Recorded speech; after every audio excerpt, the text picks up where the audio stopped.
The day in Wichita started with freezing temperatures and snow on the ground, but now here we are late in the afternoon and we've got sunshine. We're ready for softball.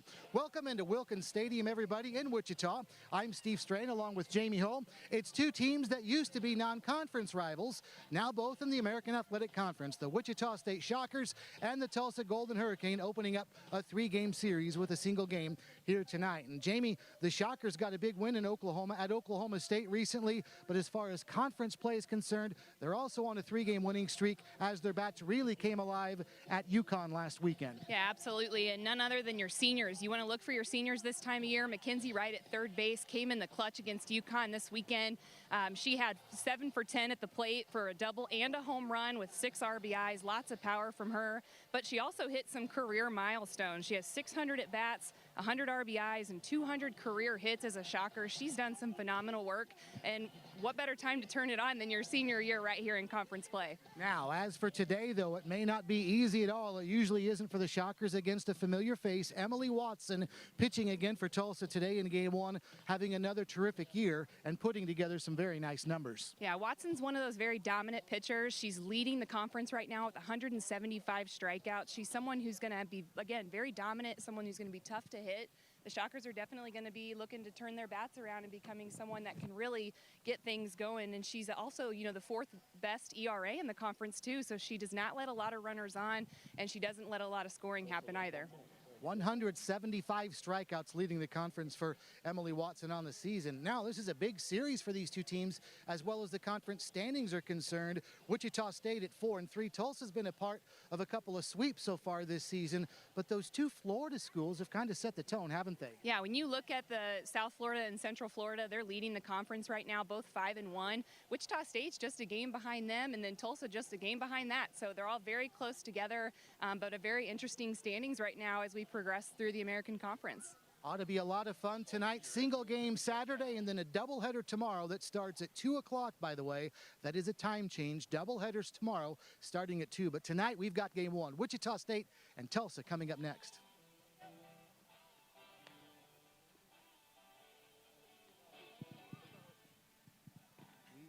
Introducing Dunkin's new cold brew coffee, steeped slowly in cold water for small batches with an ultra-smooth, full-bodied flavor. Discover the craft of cold brew today and keep on. America runs on Dunkin'. Charles Koch Arena is the place where we gather as a community to compete against the very best. Now our game plan is to renovate Koch Arena by adding a new Student-Athlete Success Center. Your tax-deductible gift can help deliver that slam dunk. Join us at the level that is right for you. Donate online at wichita.edu/shocktheworld.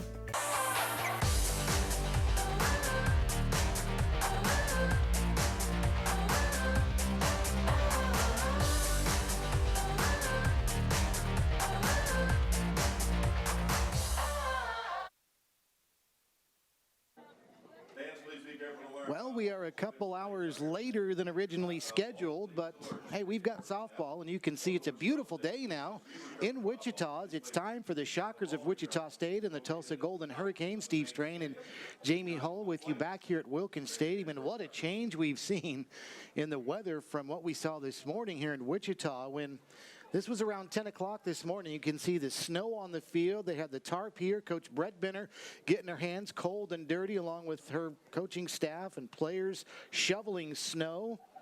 And boy, what a difference several hours has made here in Wichita, because this field looks good now as we're about ready to go. Jamie, were you out here this morning? I know you stay close to this program. I love the program dearly, but I was not out here for that experience today. All right. I understand. There you see the current conditions, quite a change from what we saw this morning. And how about the wind? Even on better weather days, we see a lot of wind. Today, virtually none, less than 5 miles an hour. Yeah, that's not something you see in Wichita very often. And to see snow this morning with a feels like of 5, and now we've got a nice little 45 degrees outside. It's looking nice for Wichita softball. And you can see it from the flag out there in left field, barely moving at all. There's the Wichita State defensive alignment. As you can see, the Shockers Shockers still don't have Paige Llewellyn out in right field, but everything else has pretty much been a staple this season, including Bailey Lang, who is going to take center circle for Wichita State, as we've got a matchup of two of the best pitchers in this conference today.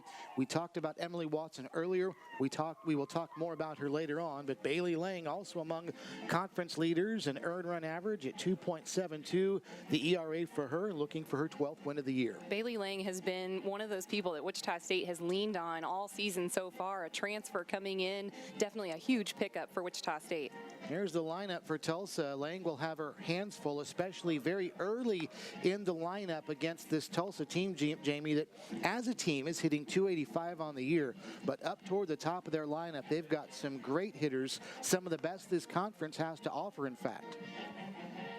You take a look at Shelby Estacado. She is hitting 400 in conference play right now and leading the league as well, and runs batted in with 32. They've also got another player with 32, Tori Stafford. So those two tied for the conference lead with 32 runs batted in. Morgan Neal will see third in the lineup, and she is leading the conference in doubles with 10. Yeah, really stacked up top. You've got 6 players on this lineup right now that's going to be starting against Bailey Lang, and her numbers that you see there that all have over a 400 slugging percentage. So they're going to hit the ball hard at the top of the lineup for the Tulsa Hurricane.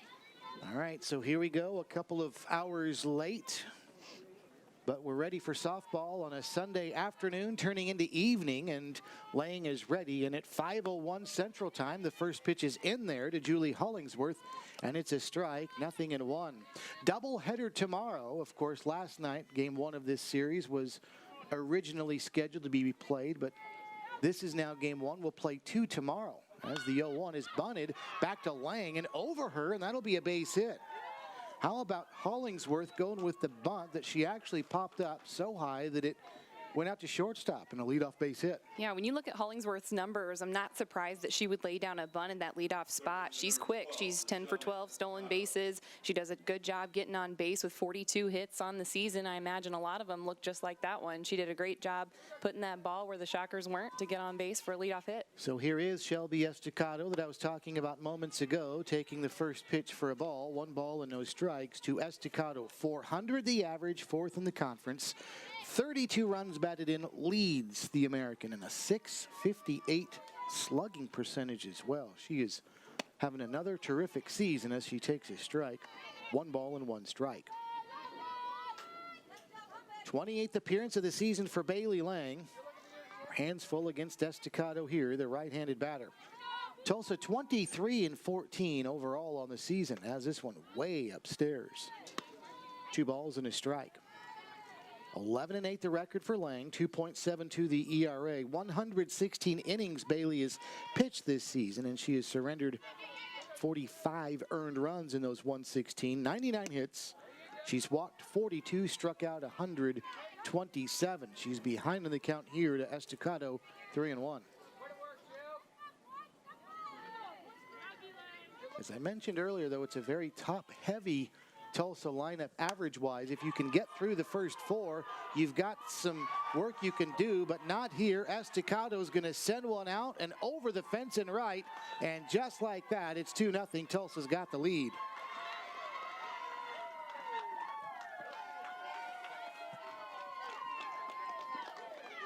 Seventh home run of the season, runs batted in 33 and 34 as Estacado takes one the other way. I was going to just mention actually Estacado's power at the plate. You know, she had 6 home runs coming into this game that leads the Tulsa lineup, and then here she comes with her 7th of the year, and in a big way to get the Golden Hurricane ahead and ahead early.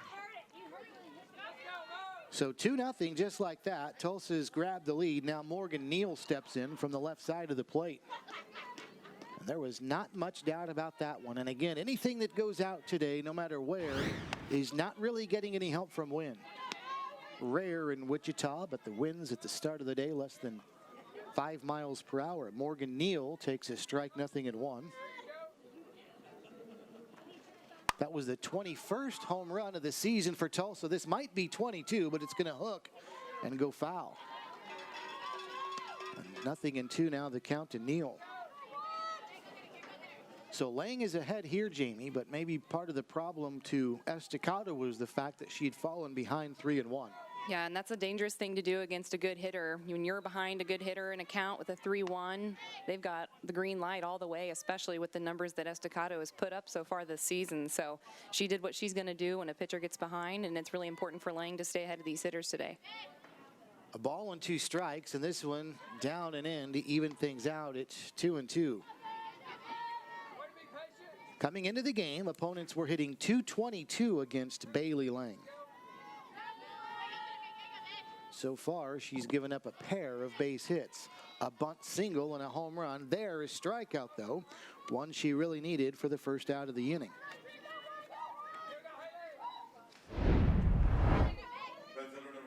It's a great job by Bailey Lang. You know, we just talked about coming off of 2 big hits and 2 big opportunities for Tulsa, and she came in with a nice pitch that she comes in with often. That's a nice little off speed in the dirt. Great job to get that out. Now Haley Minen steps in from the right side. First pitch at ball to her. 1 ball and no strikes. Minen at .358 on the year. I was talking about those top 4 averages, Jamie. .382, .400, .339, and here Minen at .358. It drops down to .246 with Tori Stafford on deck after this. That's why, if you're Bailey Lang or anybody facing Tulsa, you can get through the first 4 in that order. You might be able to have some success. That's not an easy thing to do, but what a drastic drop-off in their lineup. There's a base hit to right.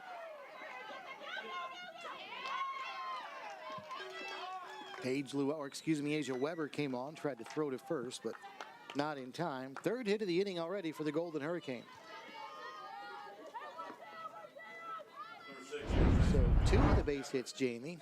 Well, even if you factor in the bunt, they've all been to the opposite direction. Yeah, it looks like Bailey Lang's definitely working that corner of the plate today. And that one just getting by Riley Buck at first base. That's a difficult position to be in as a first baseman and second baseman with that hole between you. You just got to do a good job of trying to keep that closed and try and get the opportunity of getting the out at first.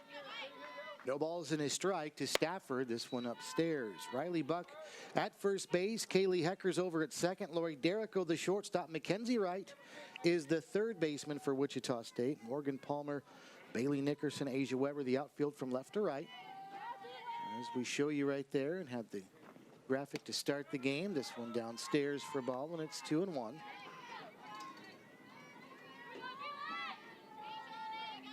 Who would have thought this morning we'd have the bright sunshine we've got right now? Crazy day here in Wichita. Off speed and just missed away. And once again, 3-1. That was the count Lang had to Shelby Estacado when Estacado sent one the other way over the right field fence. We'll see what happens here with Stafford. Only 3 homers on the season, but 32 runs batted in, and a hot shot right back to Bailey. That'll be a base hit. And on another 3-1 pitch as well, Jamie. And when Bailey gets her back against the wall, she's got to deliver a strike, and these Tulsa hitters are taking advantage. Yeah, this is a scary thing to see as a pitcher, regardless of, you know, how high or how low it is. When it's coming back at you, like you see here against Lang, going right off the right hip, that's definitely a scary view for a pitcher. And so what she's going to try to do here is just adjust and make sure she's hitting her spots. It looks like, for what you can see, she's getting behind in the count and then coming back with something that's really good to hit. And so she's going to see a few hits either coming back at her or going over the fence like Estacado did earlier in this inning. So it's just really a matter of time of hitting your spots and starting to get a groove here, as she is known to be able to do as a great pitcher here for Wichita State. Bailey appears to be okay, and now here's Riley Spell, who will step in. Another right-handed batter in this Tulsa lineup. And she takes a ball, so once again Lang is starting off behind, 1 ball and no strikes.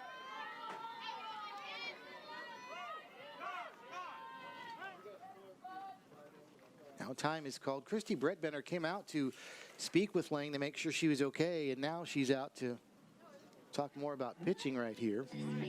You're talking about that comebacker, Jamie. Of course, we saw Tulsa come in here, and one of their pitchers a year or 2 ago took a comebacker off the head. I was watching earlier today Alabama and Florida, and the pitcher for one of those 2 teams was wearing a face mask, and we've seen that here in this stadium this season. And are more and more pitchers starting to do that because of all these comebackers? Absolutely, and that's Barnhill from Florida that does wear that face mask. And I was watching the game earlier today too. She's a phenomenal pitcher, and I don't think it's because she has any intention of having a ball come back at her, but hitters are getting better and better in softball, so play it safe. Make sure that you're going to keep, you know, anything really above your neck safe at the end of the day, because the last thing you want to do is end up with something like a concussion that can really get you out of the game and really affect you for the rest of your life. So you're going to see more and more softball players taking advantage of some extra equipment when they can. Another one that misses for Lang. Riley Spell right there ahead in the count 2-0. And this is somebody, Jamie, that's hitting just .220 on the year. And you wonder if that was part of Coach Bredbenner's conversation. Give her something to hit. And if she does, tip your hat to her. But it's now 3-0, and Bailey is just not the same today. Yeah, she's looking like she's definitely struggling to hit the zone and not really taking her time. I feel like she's rushing quite a bit just for her normal outings, but hopefully she'll turn it around, and you might see another pitcher start warming up for Wichita State a little earlier than usual. Because now 4 base hits for Tulsa in the inning, and that walk to Riley Spell, and they are loaded for Sarah Bryers, who will step in now. So Minan's at third, Stafford at second, Spell over at first. Bryers takes a strike, 0-1. Let me ask you, because the Shockers had their midweek game canceled with Kansas, so it's been a week. And I wonder if that plays into the ineffectiveness so far of Bailey Lang not getting to pitch in a game-type situation. Another one upstairs. It is possible for sure, and I think it's a little bit different when you're facing your own hitters. I know throughout the week they're able to do some scrimmaging and have Lang maybe do some live pitching against her own hitters, and so that could definitely keep her head in the mix as far as keeping things in the zone and hitting her spots. But she does look a little rusty as far as what she's looked like this season so far. And down in the count again is Lang. It's 2 balls and a strike to Sarah Bryers, who's hitting .247, a homer and 8 runs batted in. There's a good pitch sent the other way to right. Asia Weber coming on. She won't get there in time as it lands in foul ground. And the count is even, 2 balls and 2 strikes.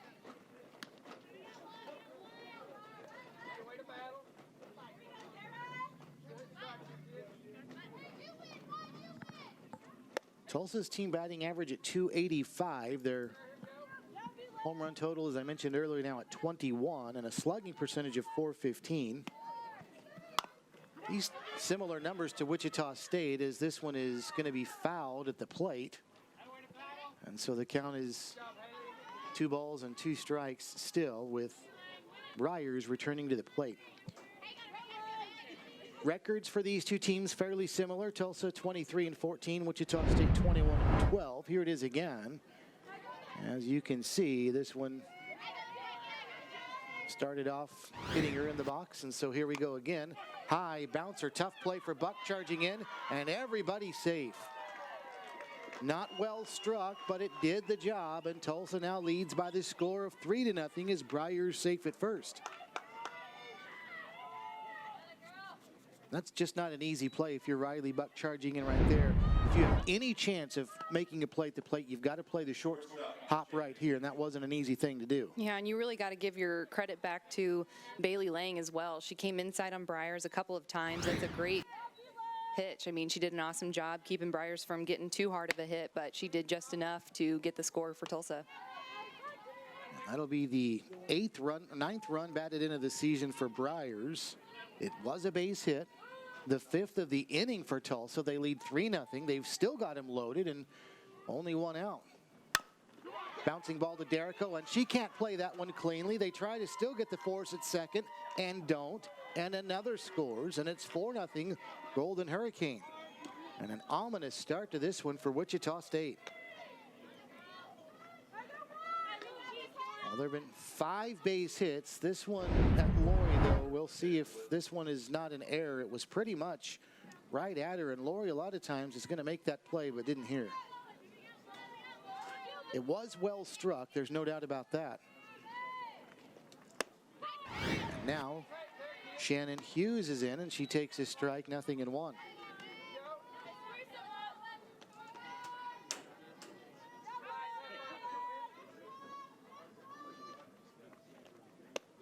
That one comes upstairs. You know, if you're Wichita State right now, you want to look for somebody on the infield to kind of step up and maybe call them all together. You know, do a little timeout, really kind of slow this game down for Tulsa, because right now they're on a nice streak. They're not looking like they're slowing down anytime soon. So you could definitely use a little bit of, you know, just someone who can step up and go out there and say, let's kind of huddle together and maybe take a deep breath here. So you would look forward to seeing that hopefully from someone in the infield if things continue to progress in the direction of Tulsa. 1 ball and 2 strikes, the count. And a hot shot to right at third. She'll step on the bag and fire to first in a much-needed 5-3 double play. And Wichita State gets out of the inning, but not before 4 score for Tulsa. On 5 hits, there was an error. Wichita State's got their work cut out after half an inning.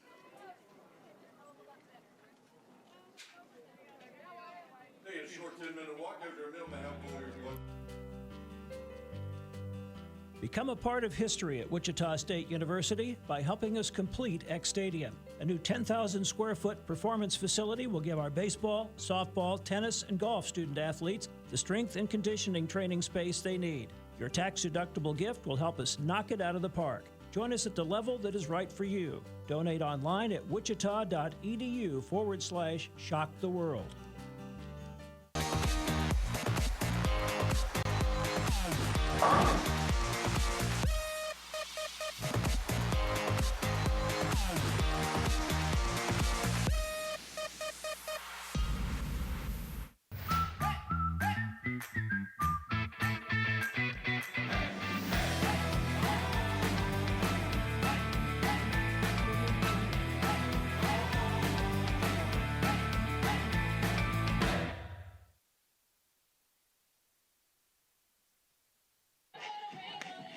Well, half an inning in, and already Wichita State's going to have to play catch-up. 4-0, Tulsa's got the lead, as Tulsa was able to muster 5 hits in that first inning. So, Jamie, it's enough of a task anytime when you start the bottom of the first down 4-0, but here they're going to do it against a very good pitcher as well. There's the defensive lineup from Tulsa behind Emily Watson, who we talked about earlier, but Shockers are going to have to try to get going early here. Yeah, Watson's a very dominant pitcher, so when you start off your offense with 4 runs, you're going to put her in a really good position to win. So Wichita State, it's just a matter of chipping away and really looking at this as an opportunity to just do what you know how to do, string some hits together, and see what happens. So here's the red-hot Mckenzie Wright, the reigning American Athletic Conference Player of the Year, stepping in. And the first pitch from Emily Watson to Wright is in there for a strike, 0-1. Mckenzie's got the average all the way up to 336 now. Had her first home run of the season last weekend at Connecticut, and also has driven home 8 runs. We were talking not too long ago about how her runs driven home way down because she wasn't getting much help down at the bottom of the lineup. Well, that's starting to change as well as Mckenzie takes the counts 1-1.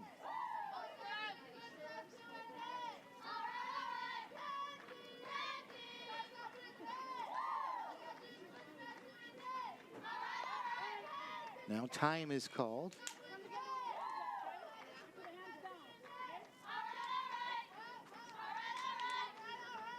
Looks like Watson was wanting to start her windup a little early. Home plate umpire wanted her to kind of take that back and start over with her windup here. So here comes the 1-1 and a hot shot, and the red-hot Wright continues to stay that way as she leads off the bottom of the first inning with a single. So Mckenzie just stays on a tear as she picks up another base hit, and now here's Bailey Nickerson. Mckenzie Wright setting the tone. She did the same thing against UConn last weekend. We talk about her stats. She's picked up her 37th hit. She's leading the Shockers in that category, and she continues to do that, and that's huge for a leadoff position, getting her Shockers started offensively. She's extended her hitting streak now to 9 games, and that's now 16 straight she's reached base as Bailey Nickerson steps in and fouls the first pitch back. 0-1 to Nickerson. Bailey's got the average at 280 on the year, 5 homers and 19 runs batted in. Watson delivers in there for a strike, 0-2. Emily Watson making her 22nd appearance of the season. She has made all but one of her appearances as a starter. Only one relief appearance for her. 1.45, her fourth best ERA mark in the conferences. There's a strike 3 called, and down goes Nickerson on 3 pitches. She's caught looking.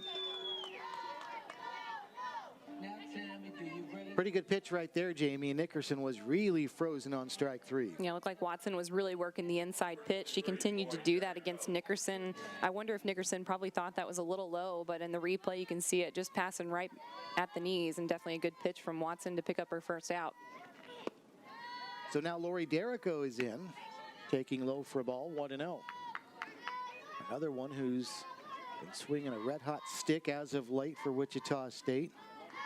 Got her batting average up to .330 on the year. Shockers at .275, by the way, as a team. That's 10 percentage points below where Tulsa is this season, as Derrico fouls one back to the backstop. 1 ball and 1 strike to Lori. First of a 3-game series again.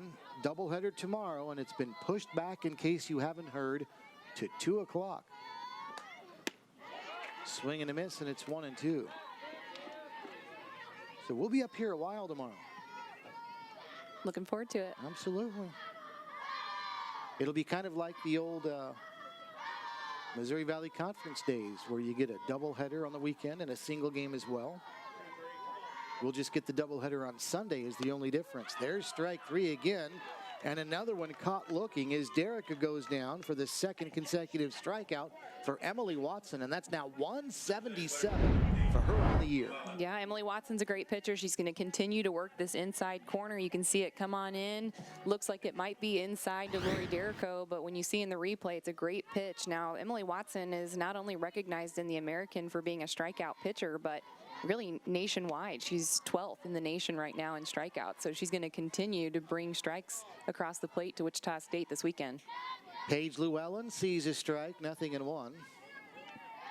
There's a good look at Watson, ready to deliver the 0-1 pitch after taking a look first. Down at the wrist, and here it is, upstairs to Paige, 1-1.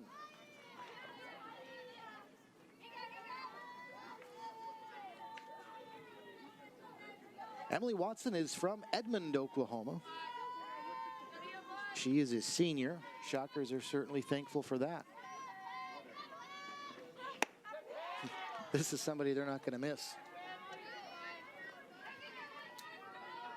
1 ball and 2 strikes as Llewellyn swings and misses there.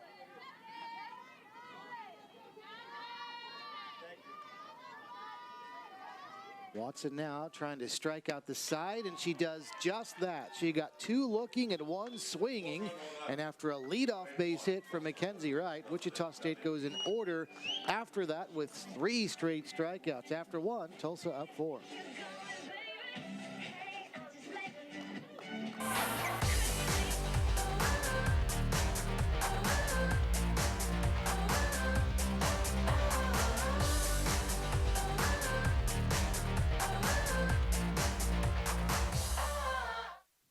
Introducing Dunkin's new cold brew coffee, steeped slowly in cold water for small batches. Craft of cold brew today and keep on. America runs on Dunkin'.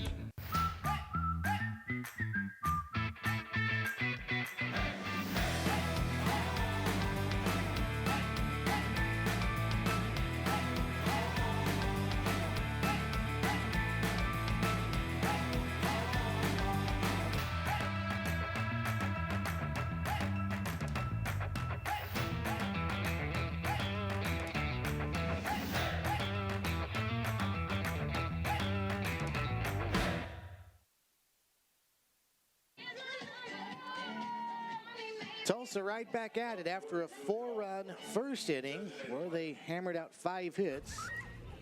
Here's more scenes from this morning. This does not look like the conditions now for a snowball fight, but this is from Mckenzie Wright on social media.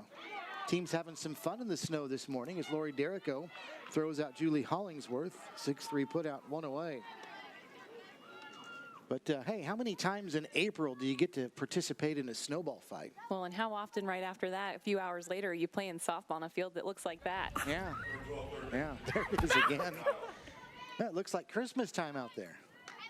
Girls are having fun. If there's one thing, too, you want to just always know about a team is having great chemistry. Wichita State softball definitely has that this year. Foul ground, and it's going to be Hecker over in a much different inning here. 2 quick outs for Bailey Lang, and she's doing it against the top of the order. Julie Hollingsworth ground out, and Shelby Estacado, that very tough out, just flied out. So now here's Morgan Neal. Boy, that's exactly what the doctor ordered if you're Bailey Lang. 2 quick outs to 2 tough outs. Now Morgan Neal.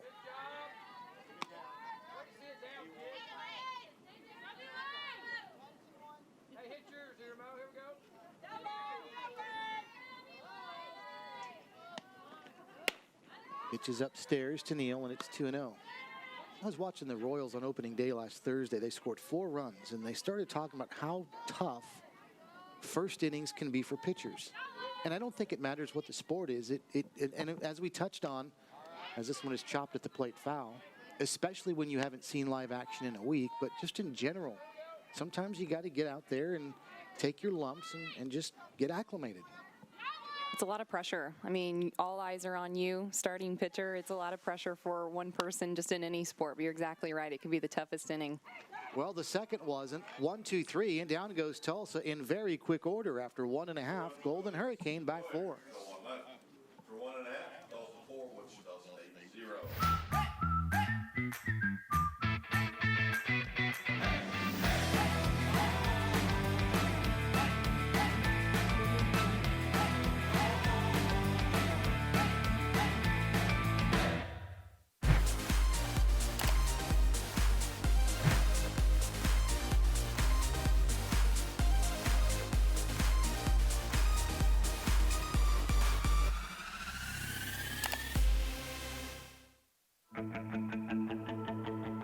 Wichita State University is Shocker Nation. We exceed expectations, push boundaries, seize opportunities, and move boldly ahead. We are student-centered and innovation-driven. It's who we are. Our vision is simple but powerful. Create, innovate, collaborate, and celebrate. With one unifying purpose: to shock the world.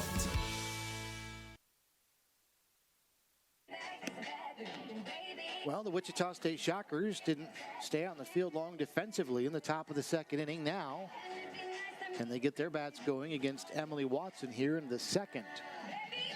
All the damage for Tulsa done in the first inning. Shockers got their only hit, and the only error they committed also in the first inning. So a quiet top of the second for the Golden Hurricane. We'll see what Wichita State can do right here now. Again, 2 o'clock tomorrow for Wichita State for their doubleheader as they'll wrap up this series with Tulsa. Shockers at Oklahoma for their midweek game this week. That will be 5 o'clock on Wednesday.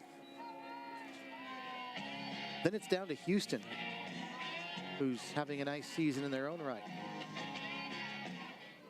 Here's Riley Buck to lead it off for the Shockers here in the bottom of the second. First pitch from Watson to Buck is down and in for a ball. 1 ball and no strikes. Riley's got the average up to .319 now, having a really nice season. A couple of homers, 16 runs, batted in. And she pops this one back. Jamie, speaking of Houston, I was looking at their team earned run average. That's who Wichita State again will play next weekend. It's leading the conference. Their team ERA is 1.64. So hits may be hard to come by next weekend.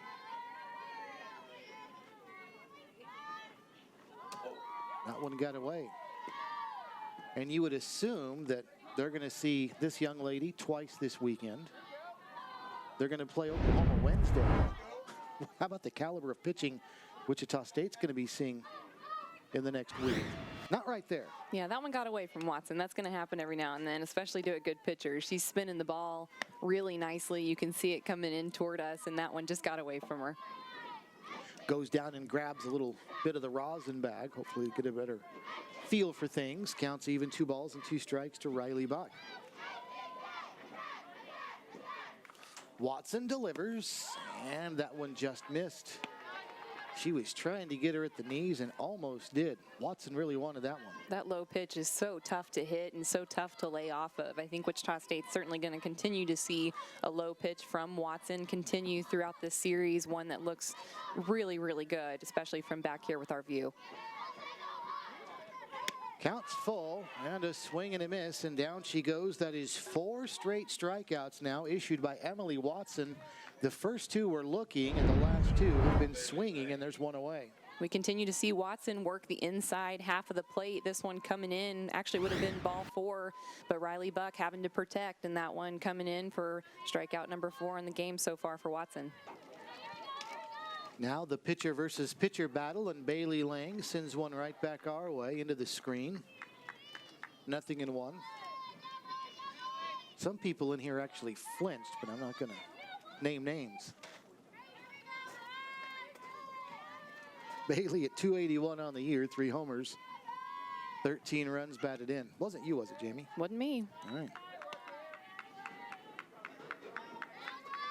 I've finally started to learn that the netting and the glass will hopefully protect us back here. Hopefully is the operative word.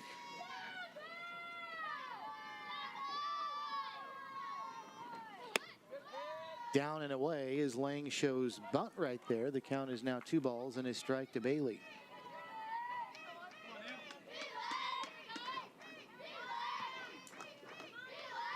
Bailey 12 for 26 in her last 12 games at the plate, including that home run she had at Creighton as this one is fouled back. So she has really gotten that stick going this second half of the season. Counts even at 2 balls and 2 strikes. Very athletic player. Talk about her all the time, her athleticism at the plate. When she's not pitching, she's playing in the outfield. So certainly a great pickup, transfer from Northern Iowa, actually ironically from the Missouri Valley Conference that Wichita State just came from. 5 strikeouts in a row now for Watson as she is just dealing. That one came down and in, and I think Lang was really fooled because that one, unlike the previous strikeout on strike 3, wasn't close. But again, she's got some nasty spin on that, and I'm sure Bailey was fooled. We talk about how hitting is contagious, and honestly, so is a streak of pitching. Watson's feeling very good. It's going to take someone just like Mckenzie Wright at the top of this lineup to come back and get some hits strung together for Wichita State. Asia Weber is in and sees a ball, 1 ball and no strikes to her. Pretty much become the regular right fielder since Paige Llewellyn has been pulled from right field a couple of weeks ago. And that Nebraska trip the Shockers took, a swing and a miss, 1-1. And we've seen pretty much exclusively Asia in right field ever since. So Emily Watson now at 180 strikeouts with 5 in a row. And she paints the outside edge there. It's 1-2.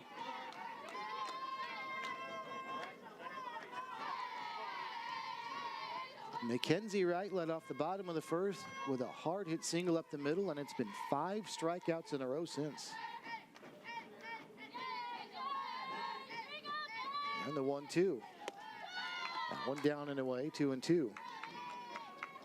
That's only the 9th ball that we've seen from Watson. I was a pitcher through high school, so I always like to keep fun stats like that of how effective a pitcher is and how efficient she can be. And so far, Watson's been exactly that. Lots of strikes so far, and a lot of those turning into strikeouts against Wichita State today.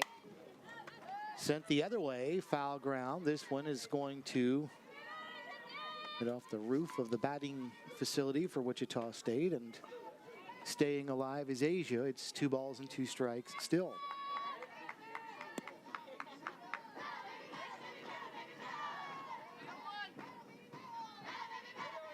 Asia's riding a 6-game hitting streak. Good to see these Shockers, Wright, Derrico, and Weber doing that. But speaking of 6, that's 6 straight strikeouts for Watson as Weber goes down swinging. They all did in the second. We go to the third. Tulsa still by 4.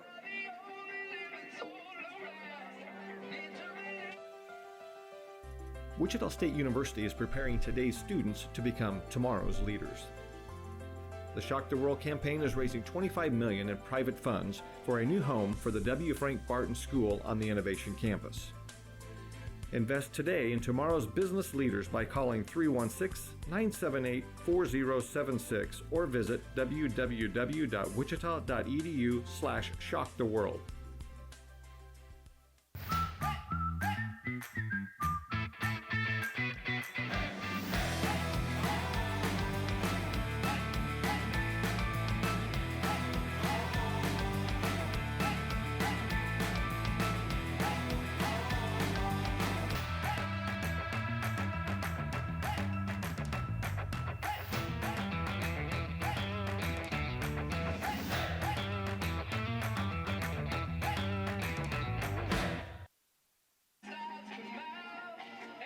Nothing Tulsa, top of the third. Is been a busy week at Wichita State for some athletes making some noise in the American Athletic Conference, Jamie. We talked about Mckenzie Wright as the player of the week for softball. Shockers have also had a track athlete and Gunnar Troutwine and baseball named player of the week. Hunter Veith, the track star.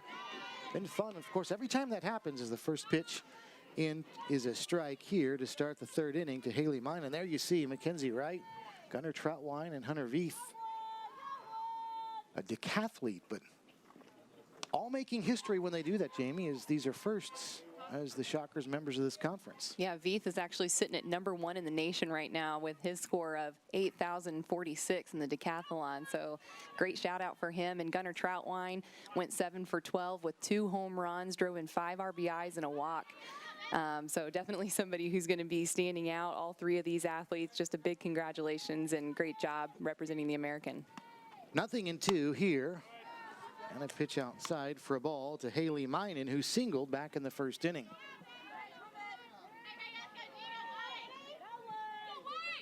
Minen also scored in the first, one of 4 Tulsa players to do that, as that one was close and Bailey Lang wanted it. Christy Bredbenner asked, where is that? And she accepted the answer, wasn't really arguing, just more out of curiosity. 2 balls and 2 strikes. And a soft little bouncer over toward third. Nice play by Wright and a throw to first. That's an ESPN top 10 if they're rolling. How about Mckenzie Wright getting dirty, moving to her left? Always talk about her golden glove over there. Christy Bredbenner, head coach for Wichita State's been quoted as saying that Mckenzie Wright is the best third baseman she's ever watched play softball. And here's a great example of her athleticism. Just off the end of the bat here, she dives into that 5-6 hole between her and Lori Derrico, and from the knees makes that great throw over to Riley Buck. Awesome play from Mckenzie Wright. Tori Stafford is in now. Oh, what a play by Mckenzie. And it's one thing to go down and get that, but to be able to make an accurate, strong throw from your knees, that's the other that not everybody can do. And that's what was so impressive about that play.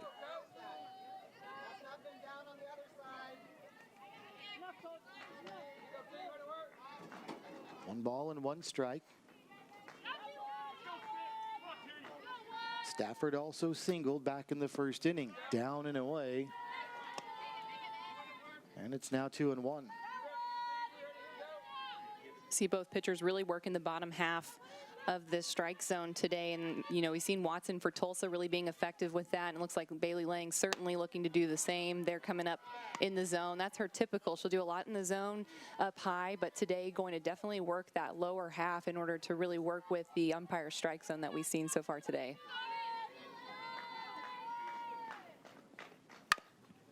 Another ground ball, this time Derrico to her left. And behind the bag, throws to first, a couple of ground outs, and there's 2 away. You know, Jamie, you can start to see that Bailey has gotten into a groove because she's starting to get a lot of ground balls, and that's something she really likes, and Derrico scoops this one up well. It's a great job from Derrico. Again, a tough play. Definitely made it look easy from here, but she has to work all the way up the middle of the infield in order to make that play. Great job from Derrico. This is a little flare, fair down the left field line. And that'll be a base hit for Riley Spell. And that ends a string of 6 in a row retired by Bailey Lang after her first inning struggles. She started to settle in, but that a soft little liner and Spell on at first. Spell batting just .220 on the year coming into the game, but she's reached base now both times. A walk in the first inning and a single there. Here's Sarah Bryers. Swinging and missing, 0-1.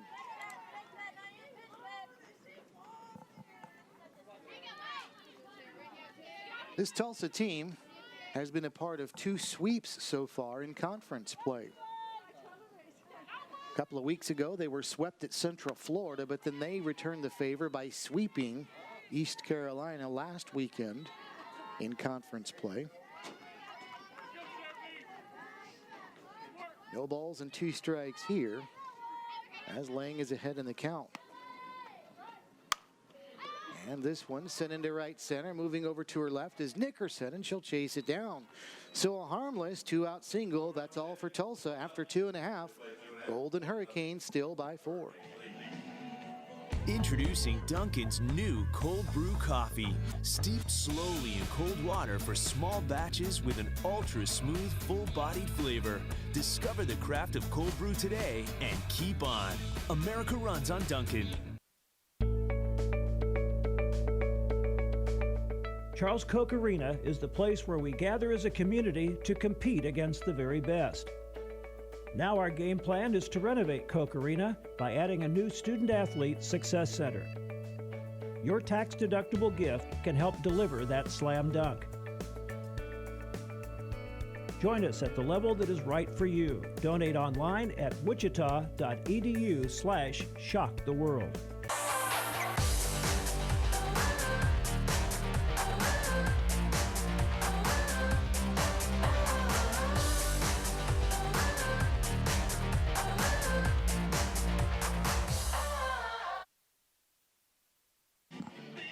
Tulsa's been quiet since the top of the first inning. Now can Wichita State start to chip away? We'll see here momentarily. Hey, the Shocker Sports Grill and Lanes is the perfect place to spend time with family and friends. Open to the public, the Shocker Sports Grill and Lanes features 8 bowling lanes, billiards tables, plus great food and beverages like freshly made burgers, sandwiches, salads, cold beer, and more. The Shocker Sports Grill and Lanes is located in the lower level of the Radigan Student Center, and it's the perfect place for a kid's birthday party, group events, or a night out with friends. The Shocker Sports Grill and Lanes, again, open to the public underneath the Radigan Student Center.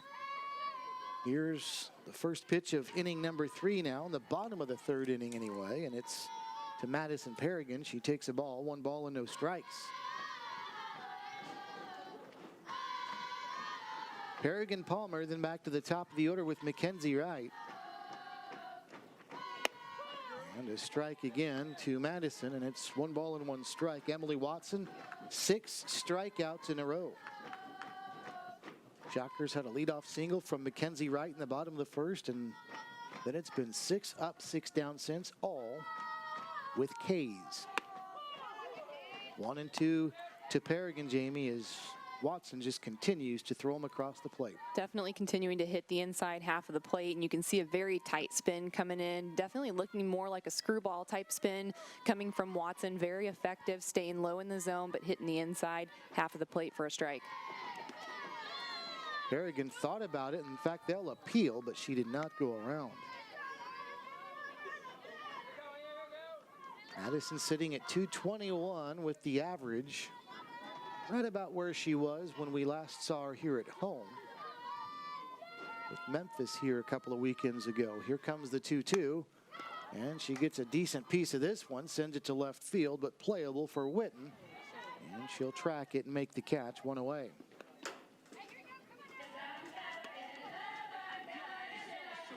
So 1 out, and that'll bring up Morgan Palmer.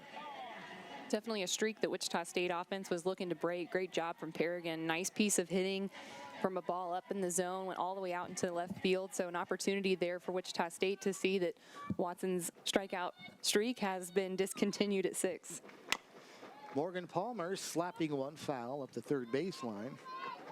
Also a pretty good job by Madison with 2 strikes to make solid contact like that. You'll look for things like that when you're looking for somebody to break out of a slump, and maybe we can make a mental note of that at bat and see if it starts to turn things around for Madison, who I know the Shockers would love to see get going again.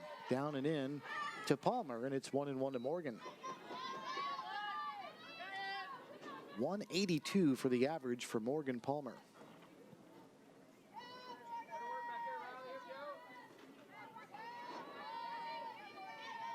Palmer appeared in just 8 games as a Shocker last year. Swings and misses, and the count's now 1-2.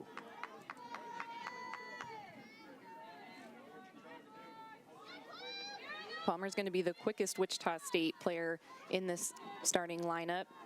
See her putting bunts down, slapping as you've seen her in the last 2 swings. Certainly someone Wichita State would like to get on base. Fouled back and out of play, and I mentioned the fact that Mckenzie Wright's runs batted in total has started to go up, and it's partly because of Morgan Palmer. In Connecticut, she scored 4 runs. I would venture to guess that most or all of those were driven home by Mckenzie Wright, but Palmer's got to get in base to help the Shockers capitalize when those players at the top of the order succeed. That won't happen here.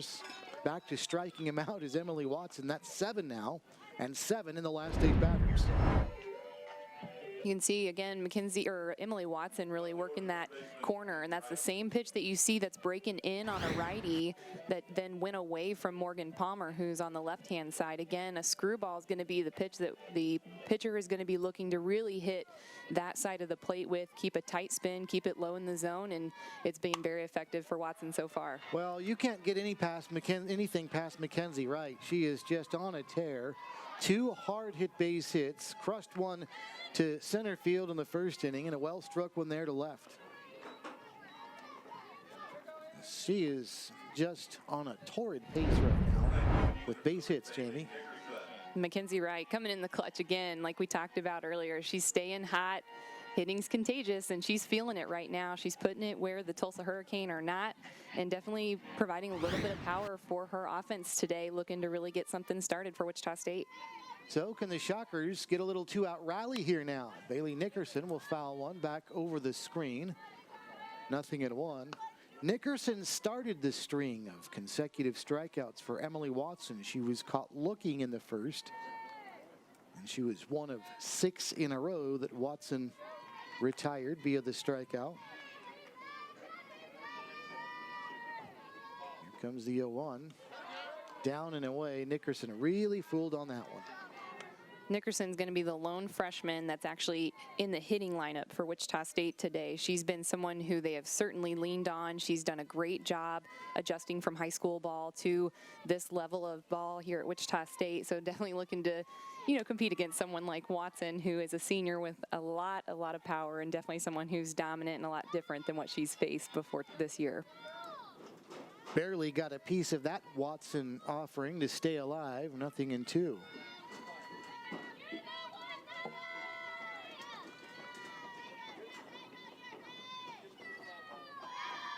Right over at first, like the Shockers might have had a hit and run on.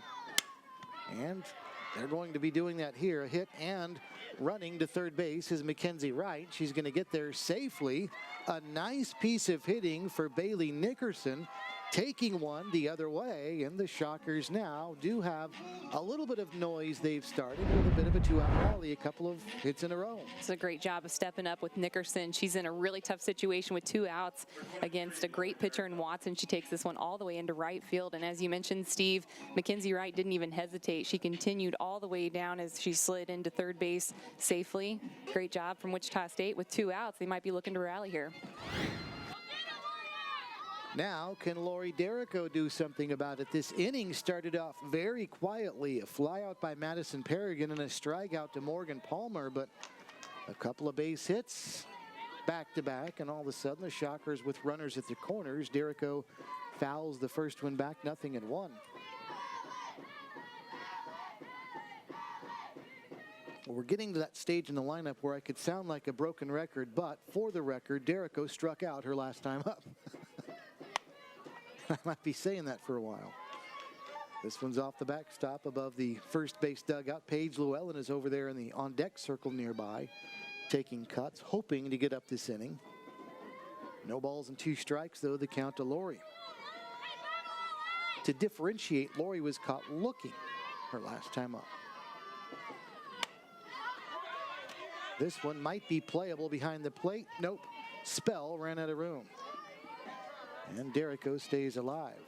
Wichita State's really looking to make adjustments at the plate. And as you mentioned, Steve, a lot of strikeouts in their first at-bats against Watson. Nickerson already being one of those people. She was the very first strikeout victim of Watson today.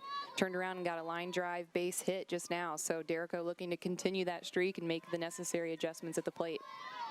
We're seeing some gritty at-bats by these Shockers, fighting off or successfully hitting 2-strike pitches. And she is called out right there. Was she out of the box, perhaps? We'll sort it out after we take a commercial break. Here it is again, going to the break.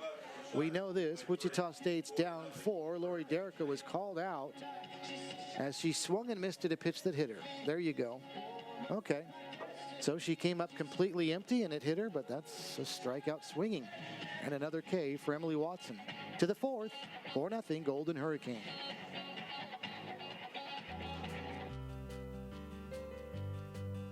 Become a part of history at Wichita State University by helping us complete X Stadium. A new 10,000 square foot performance facility will give our baseball, softball, tennis, and golf student athletes the strength and conditioning training space they need. Your tax-deductible gift will help us knock it out of the park. Join us at the level that is right for you. Donate online at wichita.edu/shocktheworld.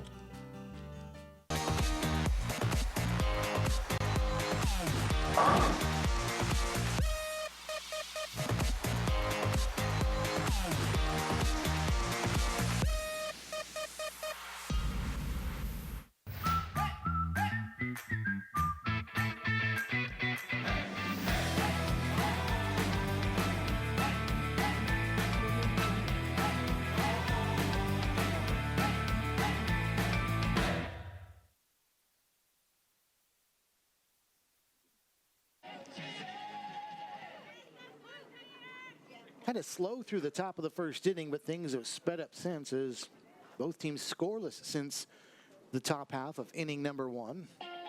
Bailey Lang has settled in, fortunately for Wichita State, but those Shocker batters, boy, Emily Watson's done a number of them. 8 strikeouts for Watson through 3 innings. So here we go to the 4th now.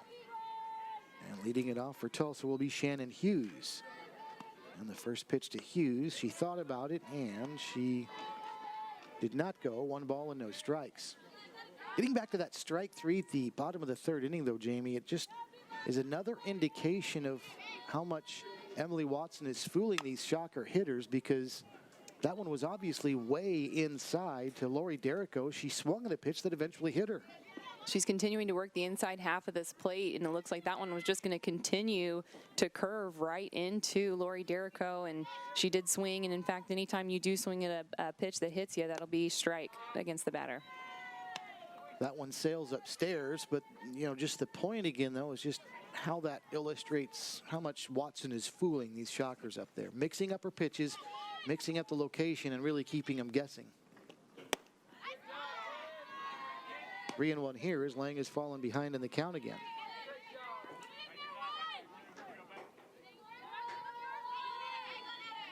This was a problem for Bailey in the first inning when Tulsa picked up 5 of their 6 hits and scored all 4 of their runs. She's been able to pull even here with a strike now, 3-2, or excuse me, pull to a full count, 3-2. Hughes, Witten, then back to the top of the order with Hollingsworth, and that one is down low. And Jamie, that's kind of like the first inning for Bailey Lang. That was a 196 hitter that she just issued a free pass to lead off the 4th inning. Yeah, she's definitely struggled so far getting those last 3 hitters in this lineup out. You know, the one being Witten at the 9-hole, but otherwise definitely given up some base hits and some opportunities for the lower half here. So there you see the lead over at first base. The jump by Hughes anyway as Michaela Witten steps in. Witten ground into that double play to end the top of the first inning. Don't forget about that, because the bases were loaded for Tulsa still, and there was only 1 out, but it was a hot shot to right. She was next to the bag, stepped on it, and threw to first for a 5-3 double play. Otherwise, Tulsa could have made it much worse than what it was. 2 balls and no strikes, the count to Witten. And again, Witten hitting a $182, Jamie. Lang is behind in the count 2-0. And there you see her senior over at third base, Mckenzie Wright, coming in. Just tell her, take a little breath. You've got this. You've done this before. You're a great pitcher. Just got to turn it around here and make something happen for your defense. Fouled and out of play, 2-1. And boy, your defense in the infield particularly is desperately hoping for a double play. And if you're Bailey Lang, you are too, because we're going to turn it right back to the top of the order next with Julie Hollingsworth and that .382 average, followed by Shelby Estacado, who's hitting .400. A strike there to come back. The count's even, 2-2.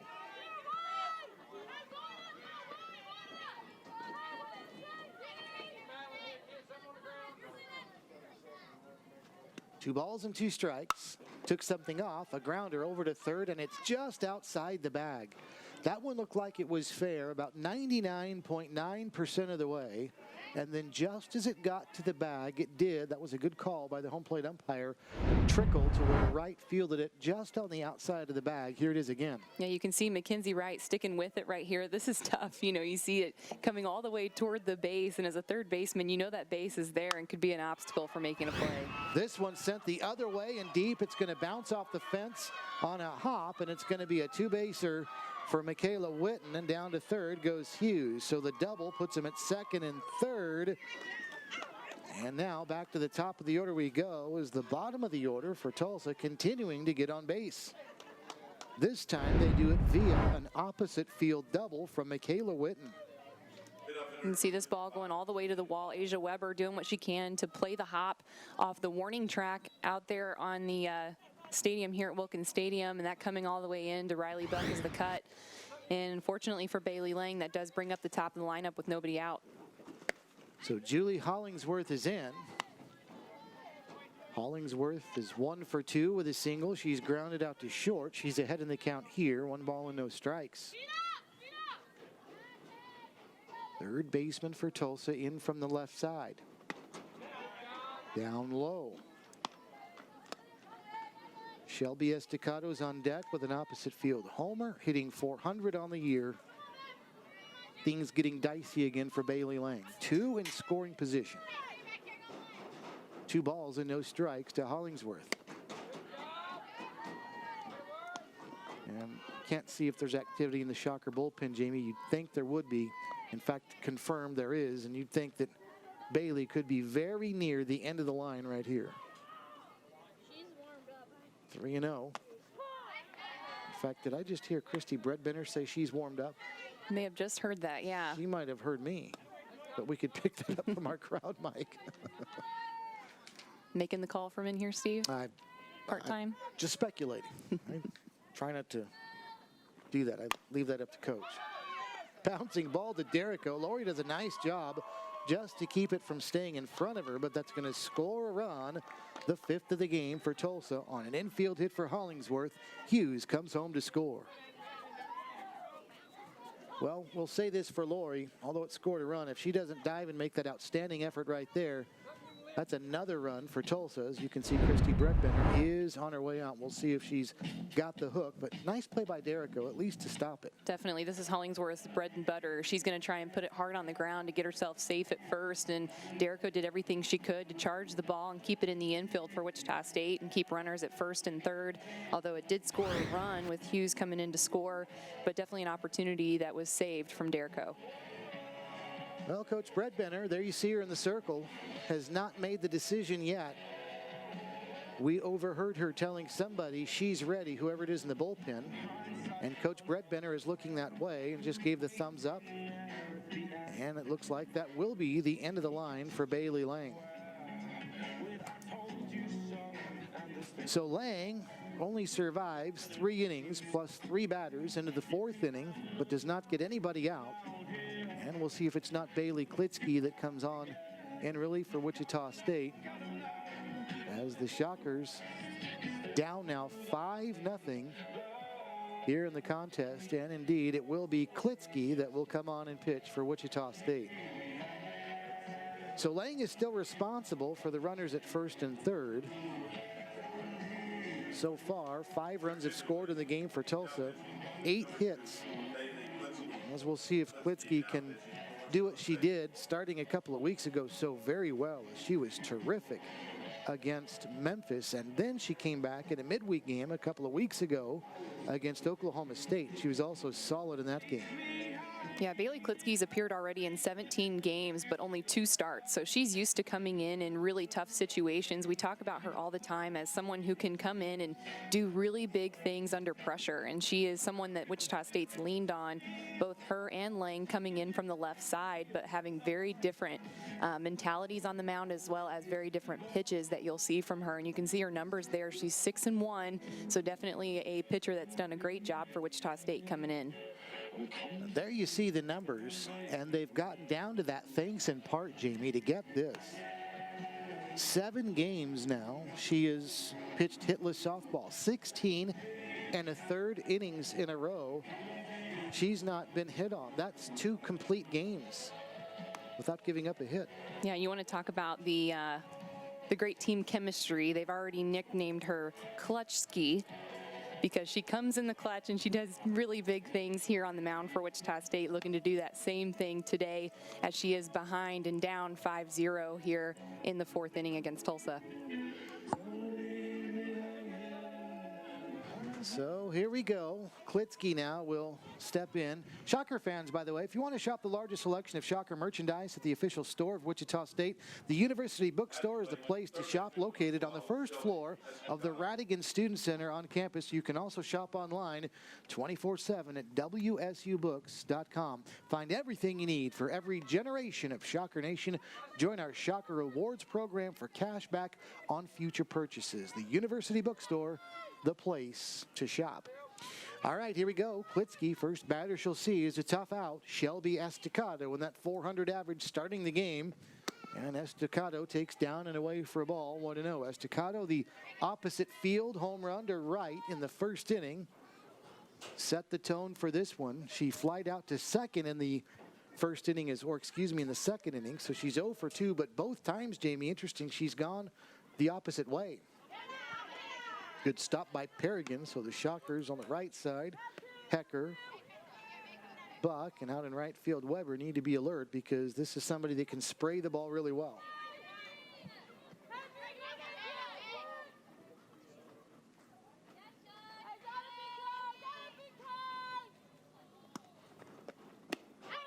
Took something off. That one feathered in there for a strike. It's 2-1. Plenty of time left in this game. That's the thing, Jamie. If Klitsky can keep Tulsa at bay, we've seen this Shocker team, as we talked about in the Memphis series, pull a lot of late inning heroics out of their hats. So don't go anywhere yet. Fouled, right side. Is there room? Buck and Hecker are over, and there's not room. 2-2. Nice number of fans here. You can see a lot of them bundled up in a lot of black and gold. But if you, again, look at how things were this morning at 10 o'clock, to see that many people here is nice to see. Yeah, I think they're thankful for the sun coming out. That's definitely for sure. And from 5 p.m. to 7 p.m. being the nicest part of the day, that was the selection for game time today for Wichita State, and their fans definitely appreciative of that. Lifted, this time in fair territory, but again to the right side, and there's Hecker. They'll try to double her up at first, and they got her. Nice alert play by Kaylee Hecker, making the catch in shallow right, then throwing to first. Now the run came home to score. Christy Bredbender wanted to know if she left early, but didn't. So a run does score on a sacrifice, but Wichita State gets a double play. So it is now 6-0. Tulsa's got the lead. There you can see Hecker started to her left started to her right because the runner was going. But once again, Estacado trying to go the other way, but an alert play by Kaylee right there. Yeah, that's one of those hit and run situations that kind of turn out to be in the defensive favor, because for Wichita State, Kaylee Hecker able to pick up 2 big outs there in a situation where Tulsa had an opportunity to get her runner advancing. So definitely a great job defensively and nice heads-up play from Kaylee Hecker at second. Morgan Neal is in now, and she takes the second pitch for a strike. So Klitsky's got the count even, 1-1.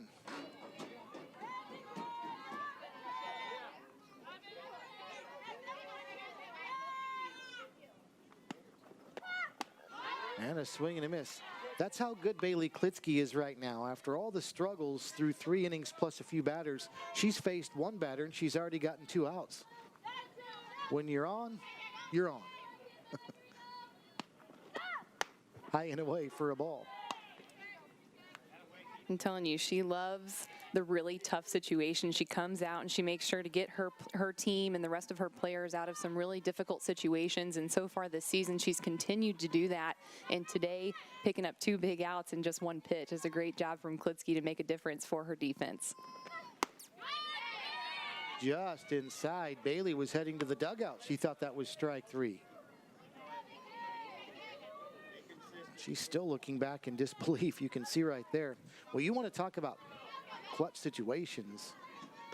At Oklahoma State in Stillwater a couple of Wednesdays ago, or Tuesdays it was, she was called on in relief and did a great number on that great team, as this one is yanked foul. And that's a situation, Jamie, where, yeah, it's a non-conference game, but you're playing a rival for this team, a regional rival. Always a very good team in Oklahoma State. They are again this season. It's on the road as well. So that was a little different than coming in a clutch conference situation. When you factor in the opponent, she still was calm as could be. In tight there, and down to first base goes Neal as she's issued the walk. As you mentioned, Steve, Oklahoma State's a huge win for Wichita State, regardless of being in the conference or not. You know, that was one of their very first times beating a top 25 ranked team. And as you mentioned, Oklahoma State continuing to put great lineups out there on the field, and nothing different this year. Wichita State came out and did an awesome job out in Stillwater. It's helped the Shockers to an RPI in the latest rankings of 31. Coming into play today is the first pitch to Haley Martinez is a strike, 0-1.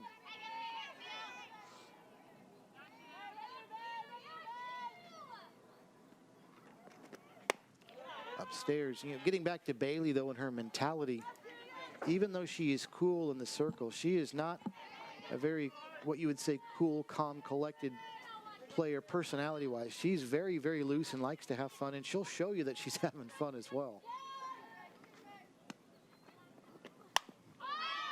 Lifted right side, Weber started back, now has to come in and she can't come up with it. And everybody's going to be safe at second and third base, as Asia Weber, Jamie, I think, was fooled by the sun. She started back on that, then had on the dead run to come in, and I think it's because of the sun. If we get a replay from overhead, you'll see her start back and then come in. Runners at second and third now. Watch Asia Weber as she'll go back. And she took several steps before she realized she needed to charge in. Yeah, she had to make the difference up by running forward. She definitely came back with a hustle. Great job from her to try to make the adjustment and make the diving play. Unfortunately, unable to pick anything up there. First pitch to Tori Stafford is a strike, and I think as much as Asia misjudged the trajectory, that you have to blame that on the sun. She's wearing shades out there. In fact, you can see them from here behind home plate, and she's, like so many players do at this time of day, shielding her eyes before each pitch. So I'm sure that that was one she just didn't read because of the sun. Yeah, here at Wilkins Stadium on the right side of the field, you are going to face that as it starts to progress throughout the evening here. That's definitely something that the right side's going to see continue to be a problem for both sides. Stafford sends one foul behind the plate. 1 ball and 2 strikes, the count to her. There's Asia Weber, and you can see she's got the shades on. She was looking up into the sun just a moment ago with those shades on, just to try and get a feel for what it's like to look up into the sky if the ball's there again. But definitely tricky many times this time of day we've seen here at Wilkins Stadium. High and tight to Stafford. The count's even now, 2 balls and 2 strikes.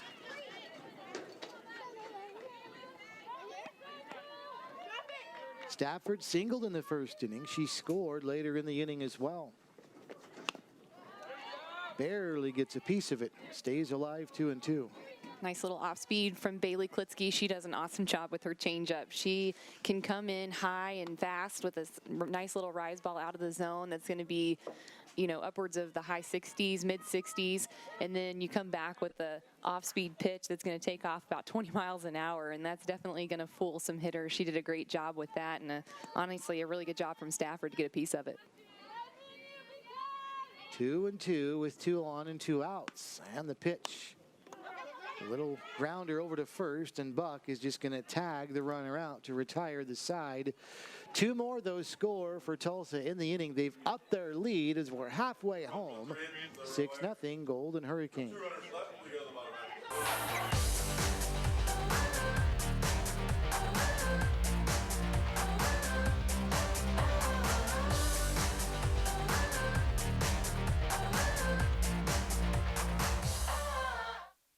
Introducing Dunkin's new cold brew coffee, steeped slowly in cold water for small batches with an ultra smooth, full-bodied flavor. Discover the craft of cold brew today and keep on. America runs on Dunkin'.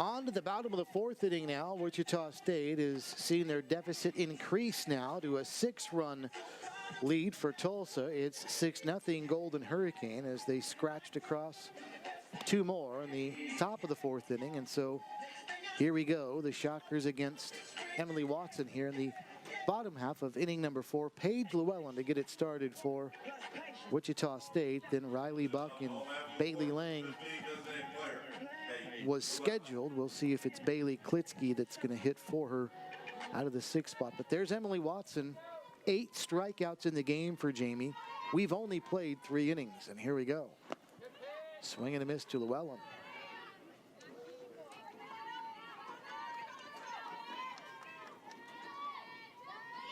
Six of the 8 strikeouts for Watson have been strikeouts swinging.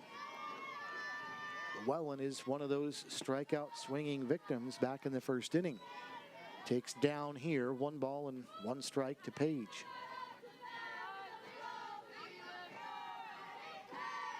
Watson seems to use that rosin bag as much as anybody I've seen, Jamie.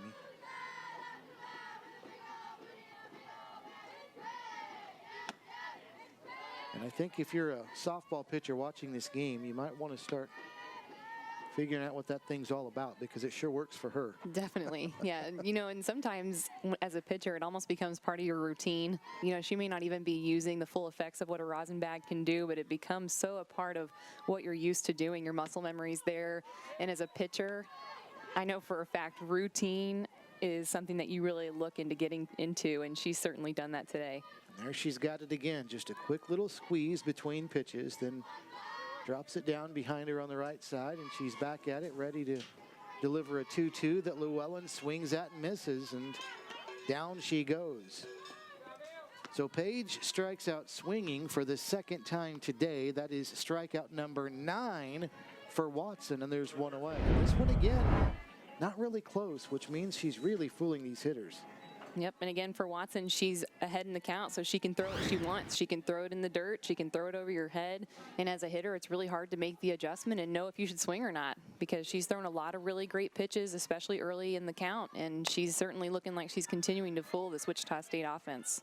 Riley Buck, first pitch swinging, sends one foul, but it's caught by Estacado over toward 3rd and foul ground. 2 quick outs for Wichita State. Well, these Shocker hitters are known for having a pretty good eye and displaying patience when they need to. What is it about Emily Watson that's getting them to swing at pitches that at times are often far out of the zone? That's a great question. I think as a hitting staff, you're exactly right. They've done a great job here at Wichita State all year, making the adjustments when necessary, and we saw that kind of start to happen in inning number 3, but now with 2 quick outs, Watson's just back in the zone and certainly fooling Wichita State by throwing balls on the outside corner of the plate, the inside corner of the plate, low, high. I mean, she's certainly in control right now.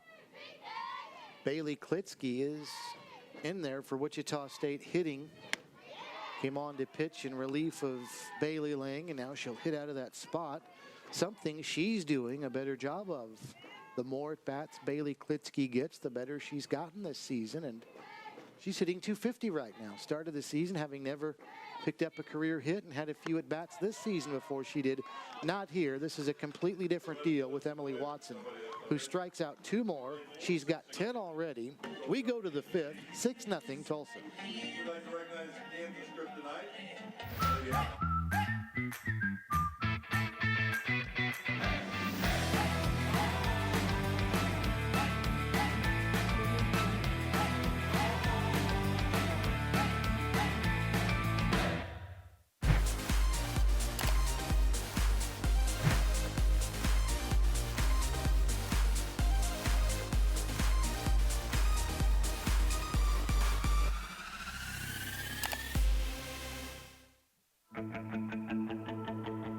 Wichita State University is Shocker Nation. We exceed expectations, push boundaries, seize opportunities, and move boldly ahead. We are student-centered and innovation-driven. It's who we are. Our vision is simple but powerful. Create, innovate, collaborate, and celebrate. With one unifying purpose: to shock the world. On to the 5th now. Tulsa with a chance to improve their 6-0 lead as Bailey Klitsky, for the first time today, will start an inning as she came on in relief in the top of the 4th inning. Now she'll start the top of the 5th. 9 hits in the game for Tulsa. 6 runs. Shockers known for hitting, and their hitting has really started to come around here in the last couple of weeks, but they have been staked to just 3 hits so far today, thanks in large part to Emily Watson. Right now, it's up to Klitsky to keep Tulsa where they're at. And the first batter Bailey will face here in the inning will be Riley Spell. She first pitch swings and sends one the other way. Weber, easier time with the sun this time, and she makes the catch, and there's one away. Well, Jamie, we were talking about the Shockers, who had 3 players of the week in different sports, or athletes, if you will, this week. This Shocker softball team in general has really loaded them up on the weekly honor roll, whether it's player of the week or just being an honorable mention. The Shockers have certainly made a splash in this conference's weekly honor roll as Sarah Briers steps in. And it's not just Mckenzie Wright this week being player of the week, but there's quite a number of Shockers that have been involved. 0-1 the count to Briers. 1 for 2 on the day. It's kind of cool too when you're in a new conference to get your name out there and see it. Kind of lets the rest of the conference know that, hey, we're here and we mean business. Yeah, and look at this standout too. Bailey Nickerson was the very first to be recognized, and she's a freshman at Wichita State, so definitely a bright future. You can see again as you progress all the way down, some great players here at Wichita State making a name in the American. One of those was Lori Derrico, and she just had a chance right there and makes a 6-3 putout. Sarah Briers is retired for the second out of the inning, and once again, Bailey Klitsky getting it done. Although she did give up a base hit in that last inning, so her consecutive innings pitched without giving up a hit is over, but still doing very well. 2 up, 2 down here, and now Shannon Hughes steps in. Hughes takes a strike, 0-1. This bottom part of the order has been a tough out for first Bailey Lang. Now we'll see what Klitsky's able to do, but they've not gone quietly as they many times have this season. 0-1. Here comes the pitch. Fouled back and out of play. And again, it's not really just the bottom part. It's 5 batters. Tori Stafford at number 5, 246. Riley Spell at number 6, 220. Sarah Briers at 7, 247. Shannon Hughes out of the 8 spot, 196. And Witten, 182 on deck. not the case today. Tulsa has produced all up and down their lineup. 9 hits, 6 runs. They lead 6-0. 1 ball and 2 strikes, the count to Hughes.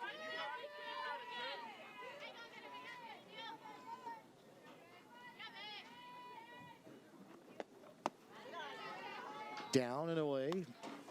That'll even things up at 2-2. Shockers running out of outs, down to their final 9. We'll see if they can get things going in the bottom of the 5th inning. Klitsky delivers.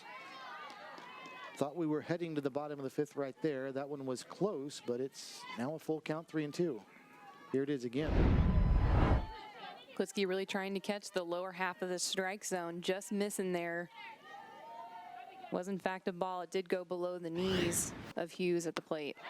There's a swing and a miss, and Bailey took care of the side anyway and does so in order. Bailey makes it look easy, but the Shockers down 6 as we go to the bottom of 5.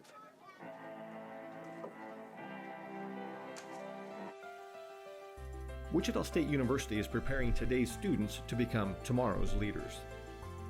The Shock the World campaign is raising $25 million in private funds for a new home for the W. Frank Barton School on the Innovation Campus. Invest today in tomorrow's business leaders by calling 316-978-4076 or visit www.wichita.edu/shocktheworld.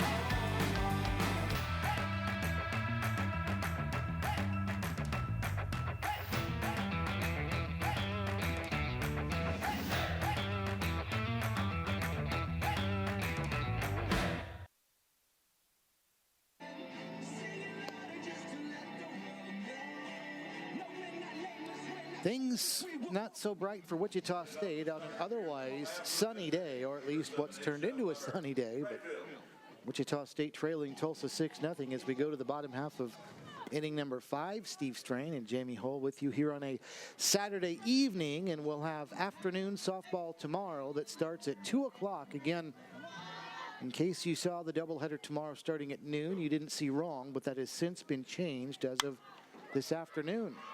The game tomorrow, as the doubleheader has been moved to 2 o'clock.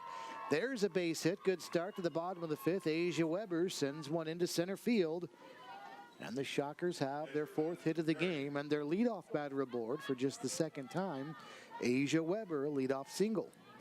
We've seen 4 different hits from Wichita State. All 4 of the hits that they've had so far actually go out into right, left, and center, doing a good job getting the ball out into the outfield, just looking to really string some things together and get something started for this offense. Now let's see what Madison Paragon can do. The Shockers had their leadoff batter aboard in the 1st inning. Mckenzie Wright, a hot smash into center field, but they had strikeout, strikeout, strikeout, and the next 3 batters after that. So let's see if they can turn the tides here in the bottom of the 5th. Down and in to Paragon. 1 ball and 1 strike to Madison. Somebody you know Christy Bredbender really wants to see get going.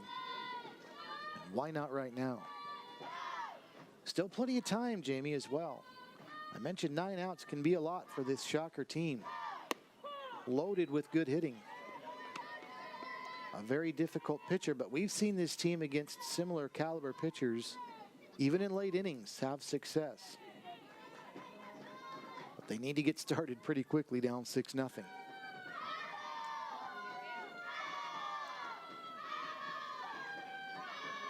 One ball and 2 strikes, and this one sent back to the screen.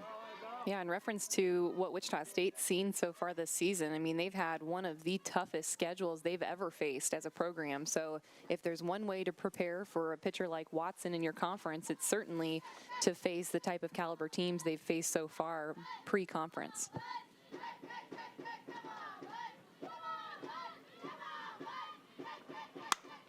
Paragon connects on this one, left center field, and back and gone. And the Shockers are on the board. Madison Paragon to left center. It's a 6-2 ball game.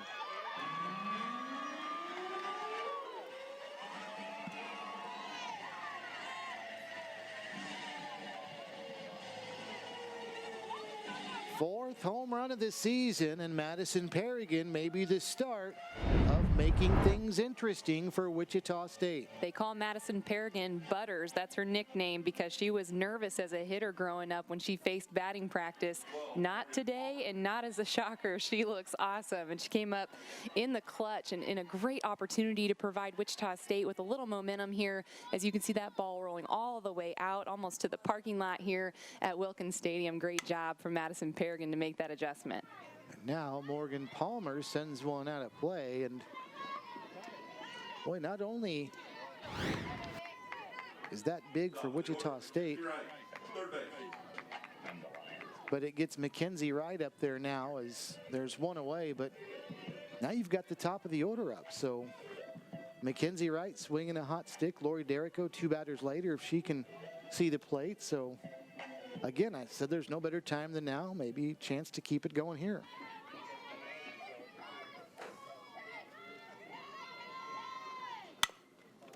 Another good swing for Mckenzie. This one no foul. 0-1.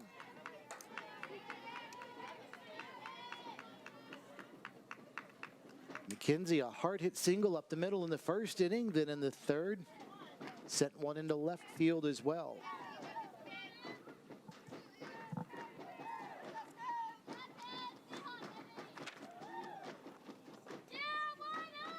Bailey Nickerson waits on deck. Right the other way this time, foul back and out of play.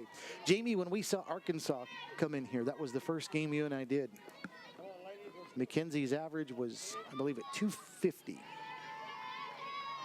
Since then, she has gone 25 for 51. Just a shade below 500. And that is elevating your game in the second half of the season. In conference play, making some adjustments, probably getting into the cage, doing the things that Christy Bredbenner expects of a senior captain. Yeah, she now leads the team in multiple categories, 7 doubles, 15 walks. She's a calm, cool, and collected player at the plate, and that's exactly what you want to see in your senior leadership. Outside for a ball, and still, as we've seen today, able to flash the leather over at third base. No face paint today. You know, with the sun out, you thought that she might go with it. Does it have to be warm enough too? Is there a qualification for warmth before you go with the face paint? Maybe she's not feeling it. Yeah. You know, maybe it just wasn't the day for the face paint. Maybe that's something we'll see continue because she's done a great job today without it. Patient there is that rise ball started to look a little bit tempting, but she held off and it rose too high, 2-2. This is now the longest at bat Wright has had today against Watson. She hit her second pitch in the first inning and the very first pitch in the third inning against Watson, having 2 hits so far. So definitely the longest at bat she's had against Watson, the most pitches she's seen so far in this game. 2 balls and 2 strikes. Lays off one that just missed the edge. Bailey Nickerson on deck, and if Wright can get aboard again, things could start to get a little bit of fun here in the bottom of the 5th inning. As now it's just a 4-run game. One of the best pitchers in this conference on your left, one of the best hitters on your right, certainly right now. And she laid off, and down to first she goes. So a good at bat for Mckenzie Wright. She stayed patient, had a good eye, and she's on at first base. And you heard her on the way down. That mic that we've got out in the field picked it up. She said, let's go. She's a senior. She's ready to get this started. She hasn't given up yet, and you can tell this Wichita State offense is going to be right behind her and doing everything they can to get back in this ball game today. So here's Bailey Nickerson, who has one of those 5 Shocker base hits, a 3rd inning single. And the first pitch to Nickerson, swing and a miss. We talk about this Shocker team, and you hear it a lot in bat and ball sports, baseball, softball. The second time through the order, maybe starting to get a beat on a pitcher. Maybe the Shockers now the third time through. It took them an extra time, but maybe now's that time where they're starting to get more confident. That's where we are now, the third time through. There's just more and more opportunities, too, to interact with your hitting coach, Elizabeth Economan, in her first year here with Wichita State. She had 6 years head coaching experience over at Pitt State University here in Kansas, and now bringing all of that knowledge here to be on staff with Wichita State. So you've got more conversations to be had with your hitting coach to hopefully make those adjustments and get back in this ball game offensively. 2-1, and of course a harder pitcher to figure out perhaps as well. But no question about it, the Shockers, again, down but not out, trailing by 4. 2 balls and a strike, the count to Nickerson. Sends one foul over toward the Shocker dugout. That'll even things out, 2-2.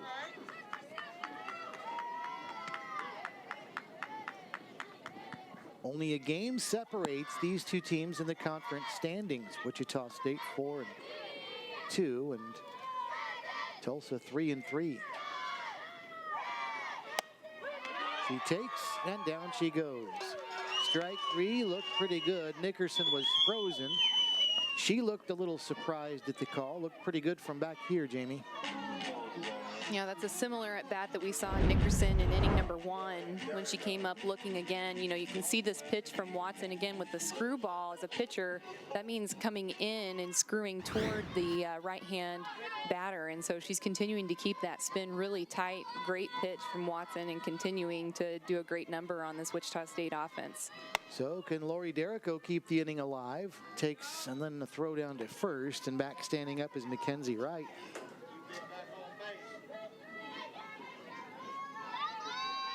Emily Watson just picked up her 11th strikeout, and that last one to Nickerson means she still has at least 1 strikeout in every inning.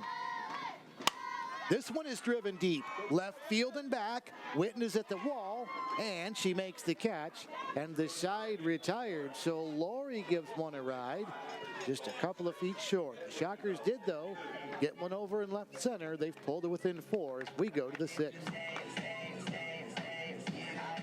Introducing Dunkin's new cold brew coffee, steeped slowly in cold water for small batches with an ultra-smooth, full-bodied flavor.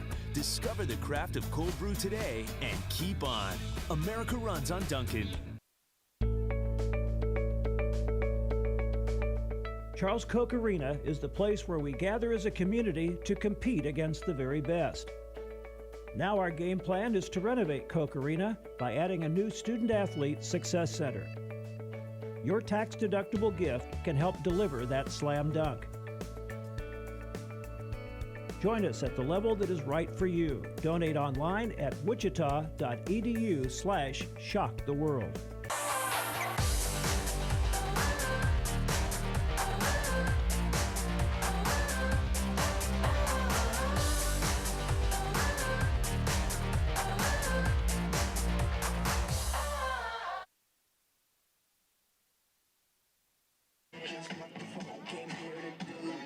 To the top of the 6th inning we go. The Shockers now on the board. A 4-run deficit for Wichita State as Tulsa will lead off with Michaela Witten, and then back to the top of the order, Julie Hollingsworth and Shelby Estacado. So 9-1-2. Bailey Klitsky out for her second full inning of work. And Bailey has been the usual Bailey as of late. Really doing a nice number. We'll see what she's able to do here against the number 9 hitter, who is 1 for 2 for Tulsa on the day. Witten grounded out to third in the first inning and doubled in the 4th. Bailey took something off, settled in at the knees for a strike, 0-1. Don't like it? Huh? Don't like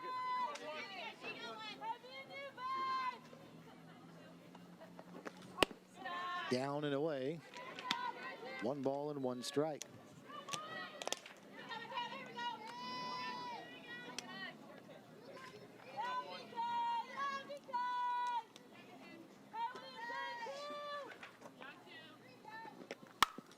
Liner left field, well struck and a base hit, and at 182 on the year, Michaela Witten now has Two hard hit balls, a double in the 4th inning and a single here to start the 6th. So this is certainly not the cut of somebody, Jamie, that's hitting a .182 coming into the game. Yeah, and going to both sides of the field today. Look at that swing. She comes all the way through. Nice little follow through. Definitely not looking like a 182 hitter today. Someone who must be coming out of a slump, because she's absolutely hitting it where the Shockers are not today and putting some nice piece of contact against both pitchers here at Wichita State. Julie Hollingsworth in now. Wondering if she's going to bunt with her team leading by 4 and a runner at first, nobody out. Hollingsworth has added to her batting average today. She's 2 for 3 with a couple of singles. And she takes here, and the count's now 2-0. She singled and scored in the 1st inning. Her single in the 4th brought home a run. So she's got 2 base hits, driven home a run, and scored a run as well. The 2-0 showing bunt here, and it just trickles foul, and I mean just barely. That one stopped. It almost came to a pretty sudden stop. It looked like it was going to roll up the line, then it just quit rolling, and almost when it stopped was in fair territory, just barely off the chalk when Perrigan picked it up. Yeah, and you notice Madison Perrigan actually stopping and letting that ball continue to roll toward foul territory, and that's a great idea. When you've got Hollingsworth up to the plate, you want to do anything you can to keep her off, and she let that ball continue foul before touching it, and that's a great decision by that catcher, Madison Perrigan. 2 balls and a strike as Klitsky delivers. Hollingsworth slapping at this one, and it's heading towards the tennis courts. 2-2.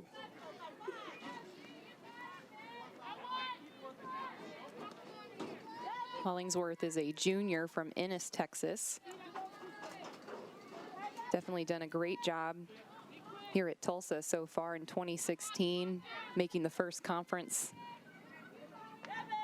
team. So definitely someone that they're looking to lean on again this year. There goes the runner. Throw down to second. The tag a little bit late. A really good jump by Witten, and Perrigan made a nice, accurate throw right there. And when it looked like Witten was going to get this one stolen easily, Jamie, she actually ended up just barely getting there. Look at the accurate throw here by Perrigan. You can see Madison also got a little bit of a late throw out there, but ended up being on the money. Just a little tardy stolen base for Witten. Witten now 4 for 4 on the season, so no stranger to stolen bases. But as you mentioned, Steve, great job from Madison Perrigan from the knees, making a nice, accurate throw. And Witten just coming in the clutch with having some good speed and getting there safely. 32nd stolen base of the year for Tulsa as a team. So Witten now down at second base. 3 balls and 2 strikes. The count at the plate to Hollingsworth. With Shelby Estacado waiting on deck. Foul again, left side again. And is it Derrico? She tries. Can't come up with it. That is a really tough play right there. Mckenzie Wright shading her eyes. Derrico shading her eyes. Then you've got that wall to contend with as well. That one was in the field of play, but between the wall and the shadows and the sunshine, just too many obstacles. Yeah, you can see here at Wilkins Stadium a small little angle there that the fence takes, and so it's tough to tell when you're coming in staring straight up at the ball to know if you're going to run into it or not. So it definitely would have been a tough play. Q-sticked foul over toward third. Count still 3 balls and 2 strikes. Boy, this was a fun rivalry when it was a non-conference rivalry. These two were members of the Missouri Valley back in the late 90s as well, but I have a feeling we're going to be in for a lot of good softball games between these two teams, now both members of the American Athletic Conference. And members of the Havoc in the Heartland. You know, since 2017, There's been 13 varsity sports be a part of it, softball being one of them. So these two are head-to-head, certainly trying to do their best to win that trophy and be awarded the Havoc of the Heartland. Ball 4 to Hollingsworth. That's right, we've not touched on the Havoc in the Heartland yet, but that's something that these two schools have decided they'll call the rivalry for all of their sports. So we'll see who gets the upper hand in softball at the end of the night tomorrow after 3 games have been played. lifted center field by Estacado. Nickerson coming on. Bailey makes the catch, one away.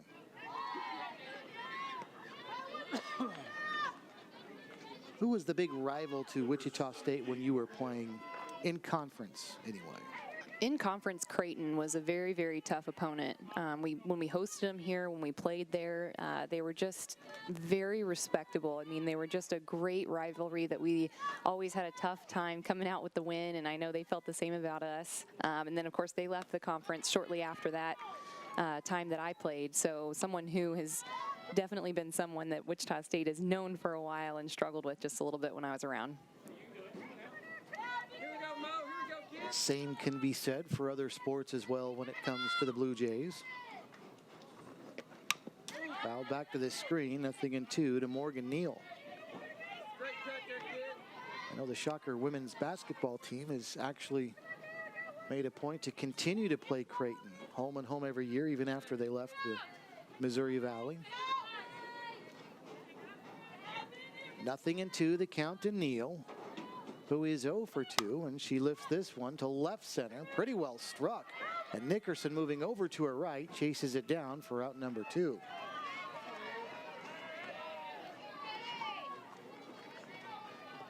Wichita State's actually played 2 times against Creighton this year, too. They split. Yep. A win and a loss. So you're right. I think that Wichita State's going to continue to face the same rivalries when they can, one being Tulsa, one being Creighton, all within close proximity as far as driving distance, too. So lots of fans come out for both sides. It's always fun. Haley Minen steps in now with a 2-hit day, trying to make it 3. Asia Weber dives, but it will be a 3-hit day, and that's going to score a couple as she sends one high again to shallow right. And again, Asia Weber battles the sun, and it's now an 8-2 Tulsa lead. That was similarly placed to where Weber battled one in the sun earlier in the game that led to a double, and here's Asia again, and you can see that sun shining bright. And again, she starts back, not as drastically this time, but still got there late. But again, she took a step back before she ran in. Yeah, and definitely ran the wrong direction, too. Looked more like she was running towards center field, assuming that that ball might be going that direction, and had to do a little bit of a C curve in order to make up some of those steps that she missed. But again, as you mentioned, Steve, it's hard to be on the right side of the field as this sun starts to kind of go down behind the stadium here at Wilkins. So, you know, it's going to continue to be tough, but at least it's for both squads, you know, so both teams are going to be facing that difficulty out in the outfield.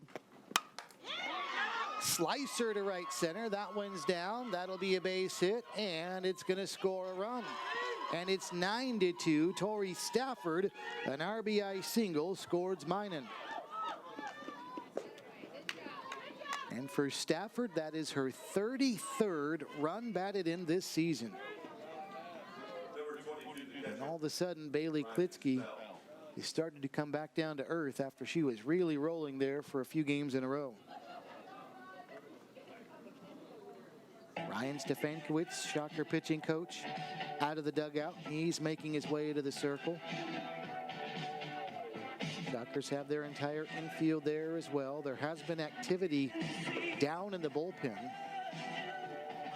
Relief pitcher has just made her way into the dugout, but Coach Stefankowitz has not yet made a signal for a change. But that, now the 12th hit off of Shocker pitching today. And Jamie, this Tulsa team, we know they're good, but they're hitting .285, not tearing the cover off the ball this season.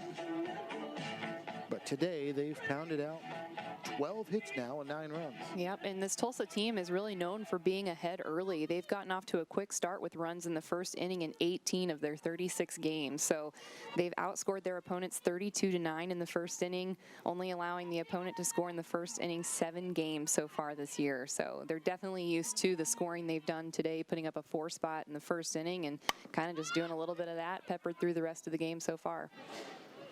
Riley Spell sends one foul to the right side, 0-1 to her. Walked and singled her first 2 times up. She did fly out to right back in the 5th inning.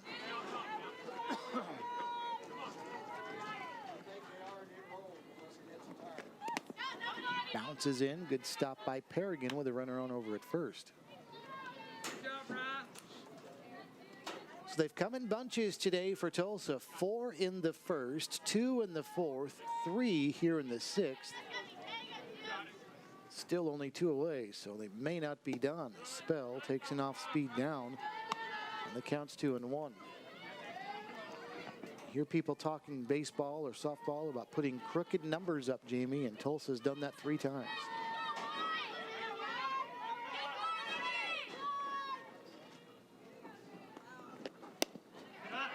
Down again, 3-1.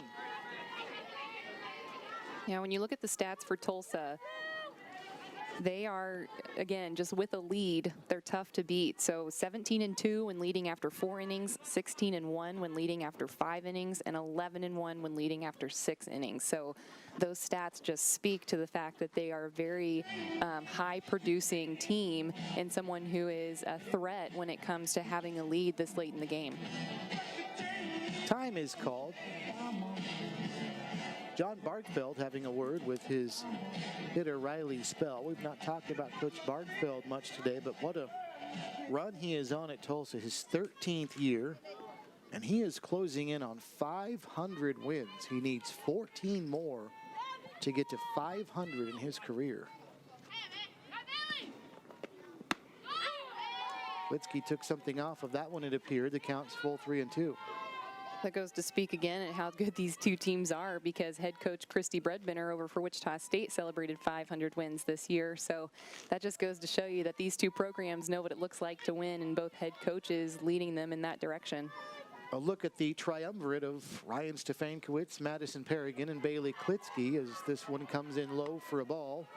And down to first base goes Spell, and now it's not just Bailey Lang that has struggled with some of the bottom part of the Tulsa hitters in the order who have not gotten on base a whole lot via the base hit this season, but they're given free passes instead. And now runners at first and second as Stefankowitz observes Sarah Bryers stepping in, and she takes a ball 1-0.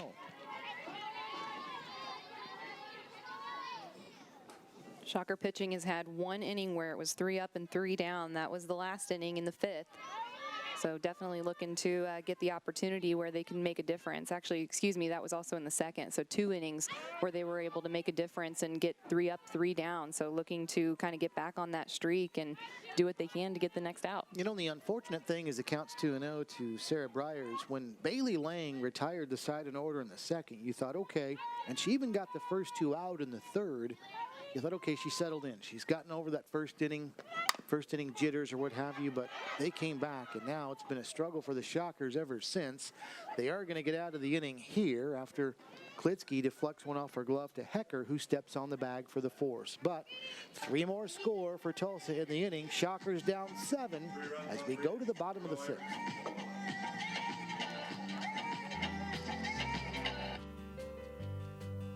Become a part of history at Wichita State University by helping us complete X Stadium. A new 10,000 square foot performance facility will give our baseball, softball, tennis, and golf student athletes the strength and conditioning training space they need. Your tax-deductible gift will help us knock it out of the park.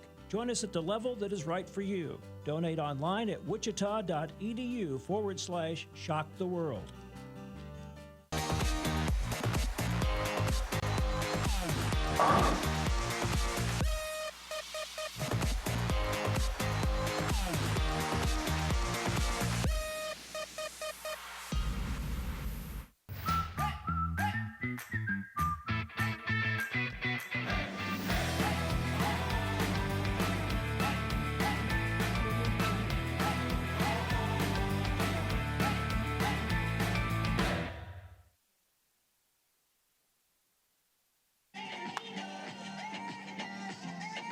Well, Tulsa not only got some back in the 6th, they've now got their largest lead of the day. It's now up to 7 at 9-2 after they put up a 3 spot in the top of the 6th inning. So the Shockers now down 7 with just 6 outs left, and Paige Llewellyn will get things started for Wichita State.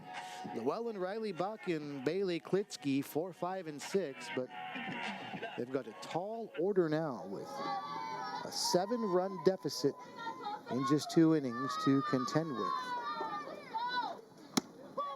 And the first pitch from Watson is in there, a strike. And as if being down 7 and Emily Watson are not enough to contend with Jamie, now the vaunted shadows that we talk about every time we have a game at about this time of day, almost exactly halfway between the rubber and home plate, which means the pitcher is throwing and the batter is seeing half sunshine and half shade at that ball coming in. And continuing to be a struggle for the right side of the field, and you can see how the sun's going right into that right side, and so you're going to see a difference in both Watson's productivity and how the hitters might be taken off guard when it comes from the sun into the shade, but also how hitters are really going to challenge the right side of the field as it progresses that direction.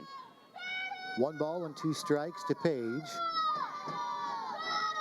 Paige needs to get going. She struck out twice today, and she's going to bounce one over to third here. No, but it's a liner caught, excuse me. Snared by Estacado, 1 away. So Paige makes better contact that time, and 1 out for Riley Buck. Here it is again.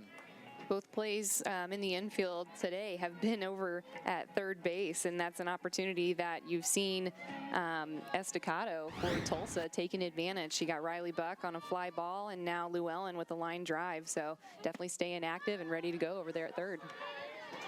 Riley steps in, takes the first pitch for a ball. Frustrating for Paige, who, as we've said, needs to get going, but hits one hard right there, and unfortunately right at somebody. To no avail. Shockers going with a pinch hitter here, or at least on deck, excuse me. Caitlin Bingham will bat next. Riley Buck is in there now. So Bingham will bat for Bailey Klitsky, and you wonder if maybe Caitlin is next in the circle then as well. 2-0 to Buck as Riley takes down and in for a ball. 3 balls and no strikes to Riley, who is 0 for 2 today. She has struck out and she's flied out as well.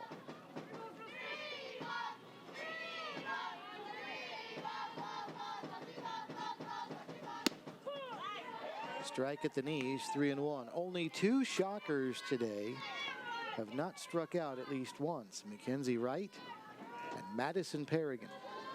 Everybody else has at least 1 K. Lifted left side. Drifting over into foul territory is the shortstop Hughes, and she'll make the catch a step or 2 into foul ground, 2 away.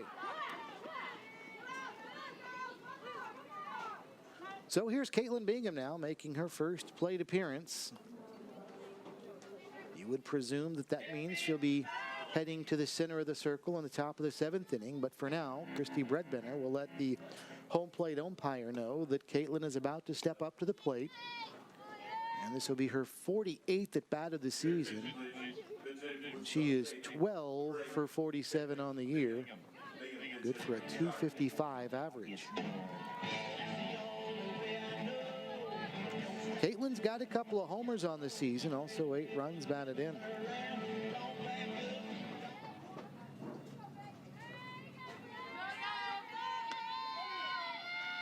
So the right-handed batter is ready, and here comes the first pitch from Watson. How do you like that if you're Caitlin Bingham? You're going to go into the game and you're going to face one of the best pitchers in this part of the country. And they're going to go pitch to a team that's already pounded up 12 hits today. And as a freshman, nonetheless, she's going to come in here and see what she can do to make a difference, and certainly someone who can do so right now in this at-bat. I mentioned the shadows, and it's always gets me how quickly they move, but look at it now. It's already past the pitcher's rubber, so almost the entire flight of the ball already is now completely in the shadows. Swing and a miss, and a great job by our crew today, getting all the shots as we've called them on top of things. Greg Mathias and our crew. Not always easy, although it's warmer than it was this morning. Still pretty nippy out there for the guys, so good job by our crew. 1 ball and 2 strikes, the count. And Bingham sends this one out of play, right side. Still 1-2.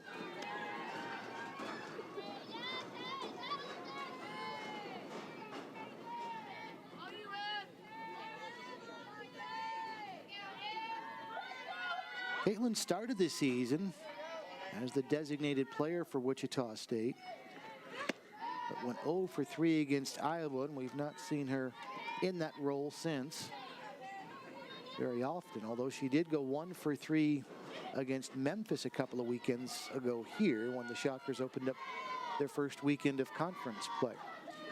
Count is even, 2 balls and 2 strikes. One hopper over to third. Estacado makes it look easy. Side retired in order. We go to the 7th. Tulsa leading by 7.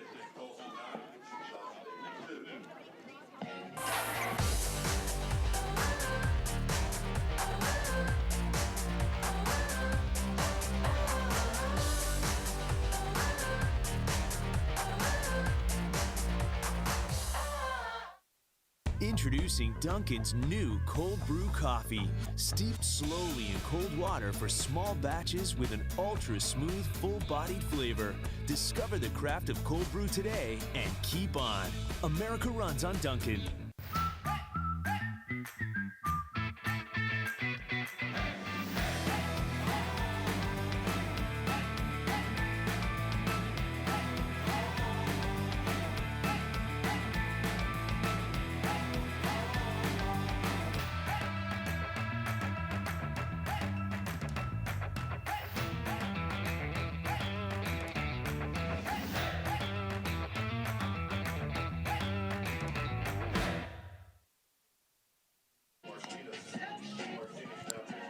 Well, it's not Caitlin Bingham. She came on as a pinch hitter, but it's actually going to be Haley Martinez that'll make her 9th appearance of the season for Wichita State in what you would call a mop-up role for her. Shockers down by 7.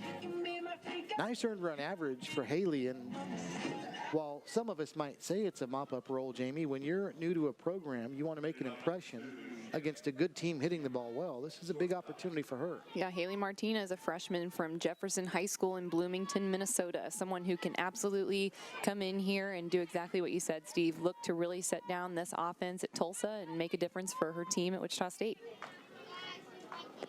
So here we go to the 7th now, and it's first pitch low and in from Martinez to Shannon Hughes. The only player that did not bat for Memphis, or excuse me, for Tulsa in the top of the 6th inning when the Golden Hurricanes scored 3. And that one a strike, and the count is even to Hughes, 1-1.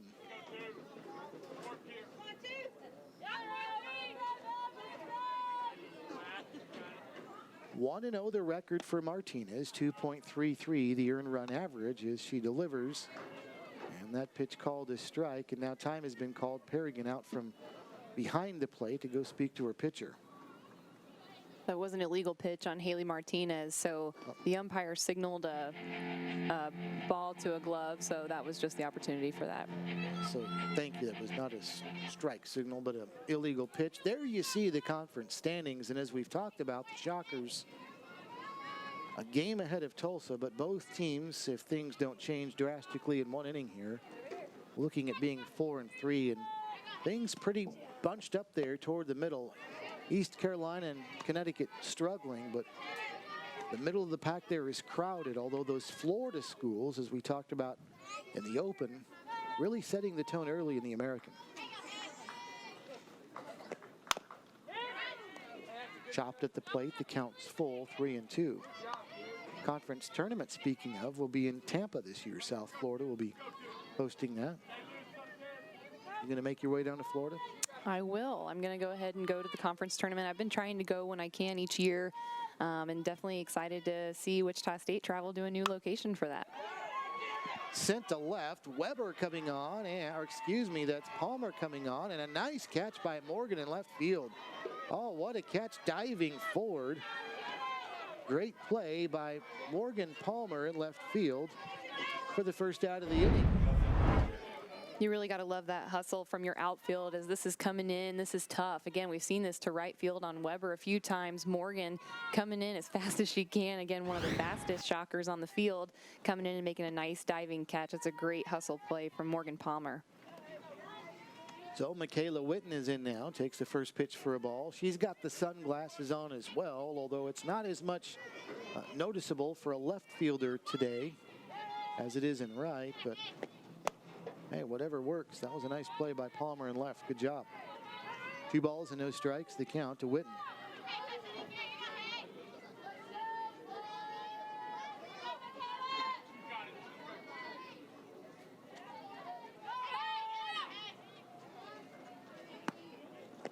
Witten has only been retired 1 time in her 3 plate appearances. That was in the first inning when she grounded into a double play. So you're going to make Tampa 3-0, which I would presume is going to be a lot more fun than, say, Des Moines or Normal, is what you're saying. Yeah, they pulled my arm and convinced me to go. You know, it's going to be really tough to be hanging out on the beach in May. Right. Couldn't do that in Peoria. Sent to center and well struck. And this one's going to bounce to the fence. Down to second base goes Witten. She'll stop there with her second double of the day. She is 3 for 4 after coming into the game at 182. How about that for the number 9 hitter for Tulsa? And these aren't cheap hits either. This is another one very well struck, Amy. Yeah, Witten doing a great job. Again, she's got a very familiar swing. Each at bat that she's had a hit, she's had a great finish going all the way through her at bat, and it's really paid off because it's going all the way to the wall a few times. That's a sophomore from Shawnee, Oklahoma, coming in the clutch, having a great day today against Wichita State.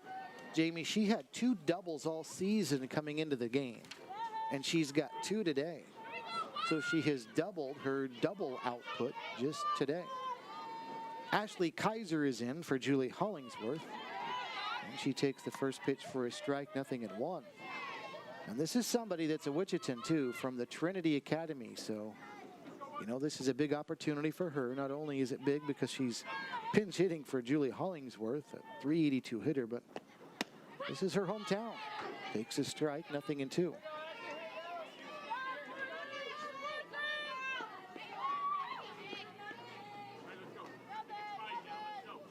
Just 3 at-bats on the season. Swing and a miss, and down she goes for the first out of the inning. Excuse me, that's out number 2. Great job from Haley Martinez. You know, you've got an opportunity there to come back and do a good job after giving up a base hit, and she did exactly that. Was ahead in the count, able to go off the plate a little bit and get Kaiser chasing. And now Marissa Olmos will step in, so another pinch hitter. So she's going to pinch hit for Shelby Estacado. So a runner at second, 2 outs now as Olmos steps in. This is just her 3rd career at bat.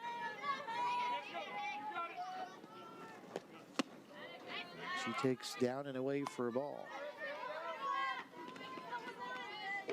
2 at bats, 1 strikeout. That's the entire line for Olmos, who is a freshman out of Las Vegas, Nevada.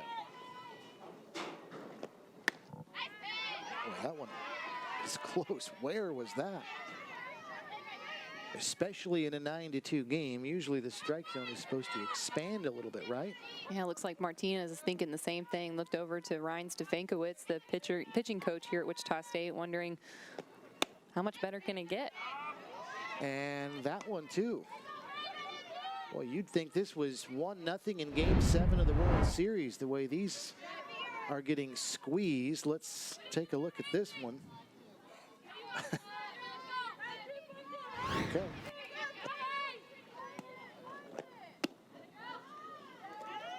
Maybe a little low. It was a cross, but apparently down, and down to first base goes Olmos on a quick 4-pitch walk, and it looks like another pinch hitter coming up for Tulsa.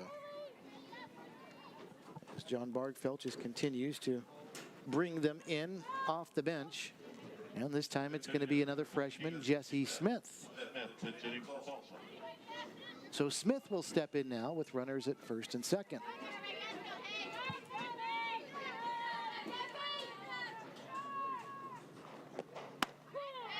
Nice pitch there for a strike, and it's 0-1. Smith has played some as a freshman. She's making her 35th at bat of the season. Played in 23 games this season. She's out of Colorado. That one catches the edge for a strike, 0-2.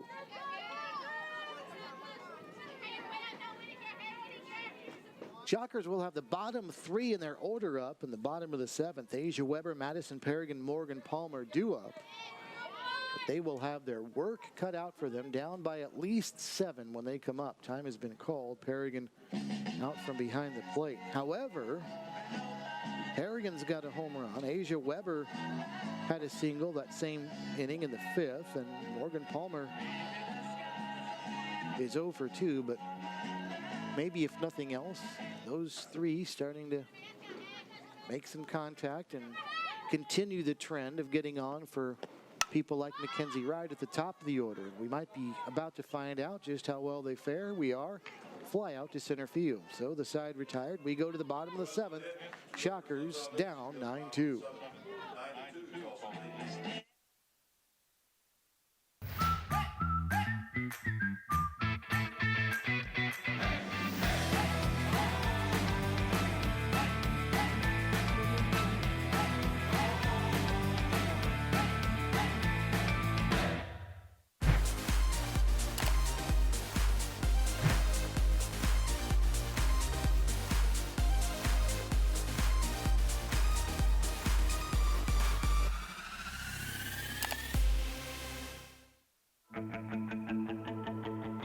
Wichita State University is Shocker Nation. We exceed expectations, push boundaries, seize opportunities, and move boldly ahead. We are student-centered and innovation-driven. It's who we are. Our vision is simple but powerful. Create, innovate, collaborate, and celebrate. With one unifying purpose: to shock the world.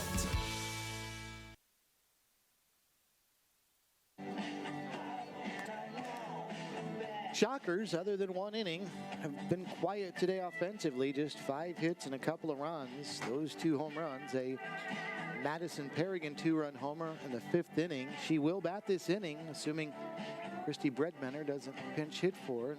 Looks like Perrigan's out there in the on-deck circle, so we'll see if the Shockers can get some positive momentum moving towards tomorrow against that young lady there, Jamie, Emily Watson, who has been terrific today. 11 strikeouts on the day, as she has really done a number on these Shocker hitters, as she's done so many times to others this season.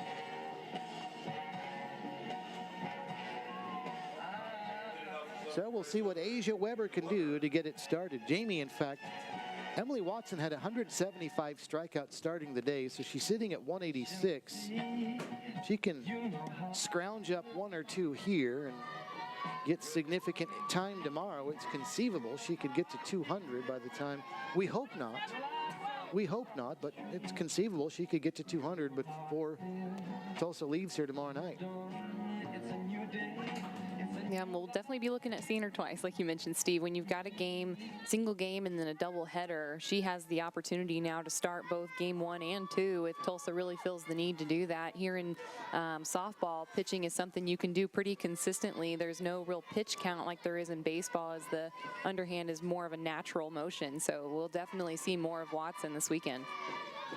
First pitch to Weber is a ball. 1 ball and no strikes. Asia single back in the 5th inning.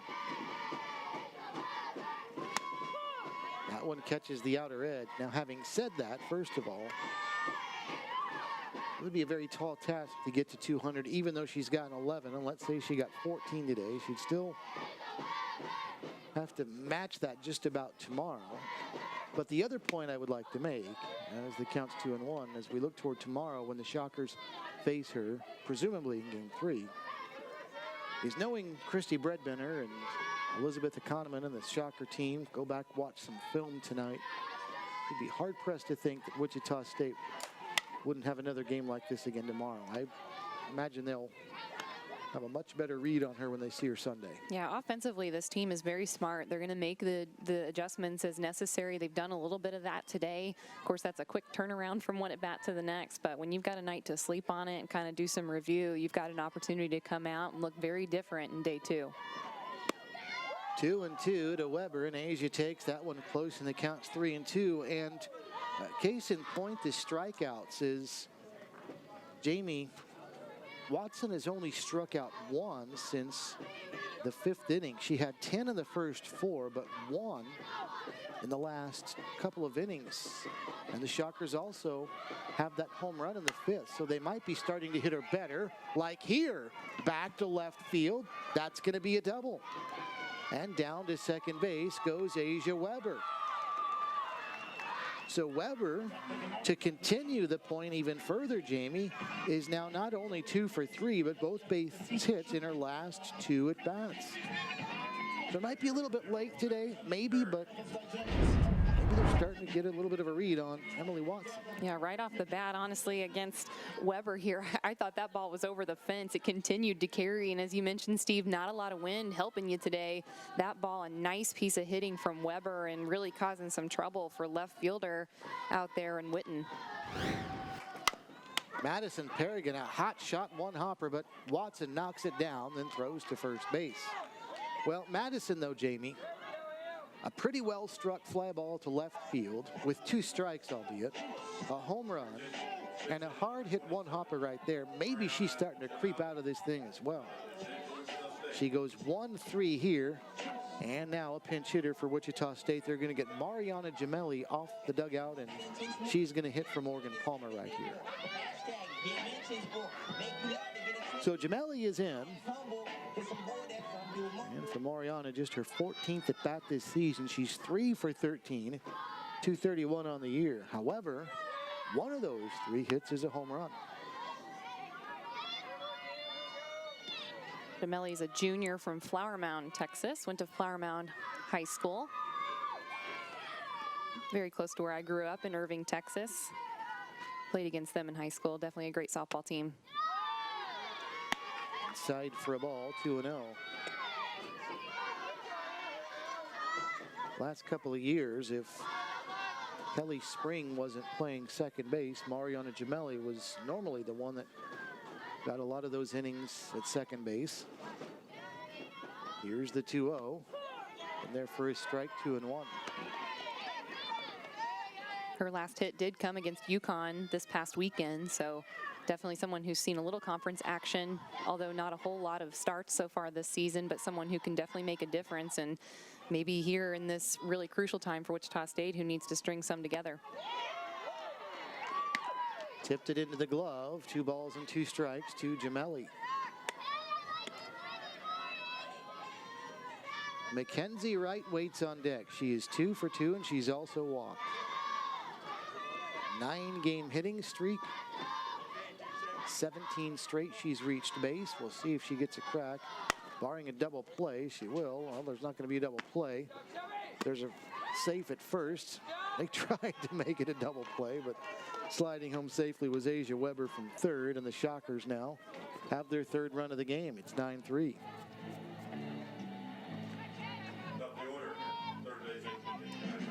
So 2 away, and we will indeed make it to Mckenzie Wright.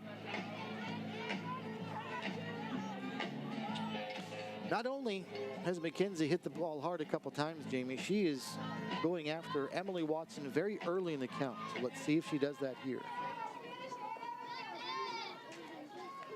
See if she's up there aggressively attacking right away.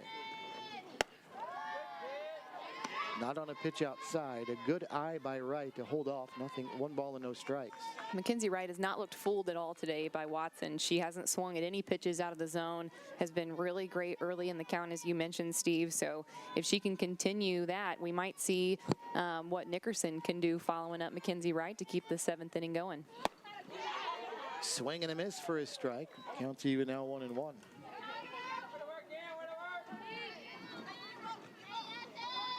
Shockers down to their final out.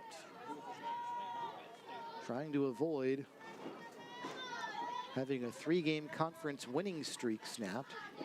Here comes the 1-1. Outside for a ball. Royals get a win, 1-0. How about that? Both of their wins this season have been by the score of 1-0. So they're 2-0, and 1-0 games.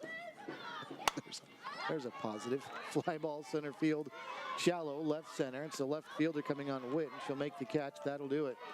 Tulsa puts 4 up in the first. That's all they needed. They win 9-3. We'll be back with the final wrap right after this.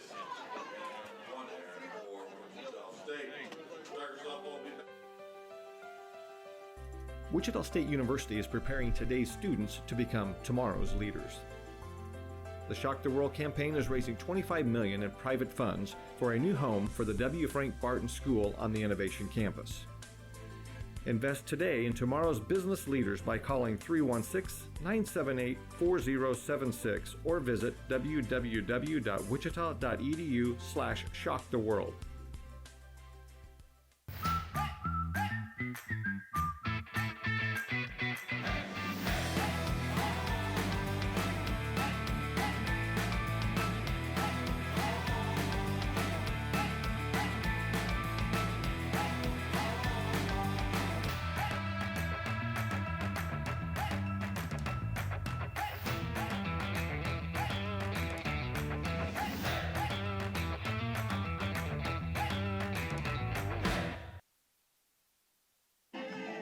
Welcome back to Wilkins Stadium. It's a final. Tulsa knocks off the Shockers of Wichita State by the score of 9-3. There you see the line score. 13 hits for Tulsa.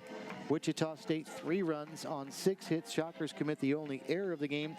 Tulsa now 24-14 on the year. Wichita State is 21-13. Both teams are now 4-3 in conference play. But Jamie, as we look back at this one, it was all in the first inning. As I said right before we went to the break, Tulsa scored all they needed in that first. Okay, Emily Watson, only 3 runs and 6 hits allowed. I get that. That's Emily Watson, but go back to Bailey Lang and the struggle she had, especially in that first inning. Yeah, when you face the entire lineup for Tulsa in your first inning, that's going to be a struggle for you to come back from. They had 5 hits, 4 runs. I mean, there was just really no coming back. This Tulsa team's very good offensively, and then, of course, they can turn it around with Watson, who can really shut down a great offense in Wichita State. So, as you mentioned, Steve, coming out with a really big first inning really hurt Wichita State today. And as far as specifically about Lang, it wasn't any real drastic relevation here. She continued to fall behind in the count and put herself in a position where she had to throw strikes like she did to Shelby Estacado, who sent one over the fence and right. Yeah, that's the second hitter of the game, and she came up clutch. Hollingsworth putting down a bunt and then turning around, scoring 2 just like that. So definitely a struggle for Lang today, and we'll hopefully see a little bit of a different story from her tomorrow. So Tulsa wins for the 22nd time in 47 meetings between these two teams, but the first ever where both are members of the American Athletic Conference. So the Golden Hurricane get the win by 6. We'll do it again tomorrow with a doubleheader, and it'll start at 2 o'clock. So we'll be with you right before then for the Shockers in Tulsa. We'll play 2 tomorrow. Hopefully the weather will be similar, if not warmer, but it ought to be fun from Wilkins Stadium. Madison Perrigan, a lot of the highlights offensively for Wichita State. We'll talk to you tomorrow. For Jamie, I'm Steve. So long from Wilkins Stadium.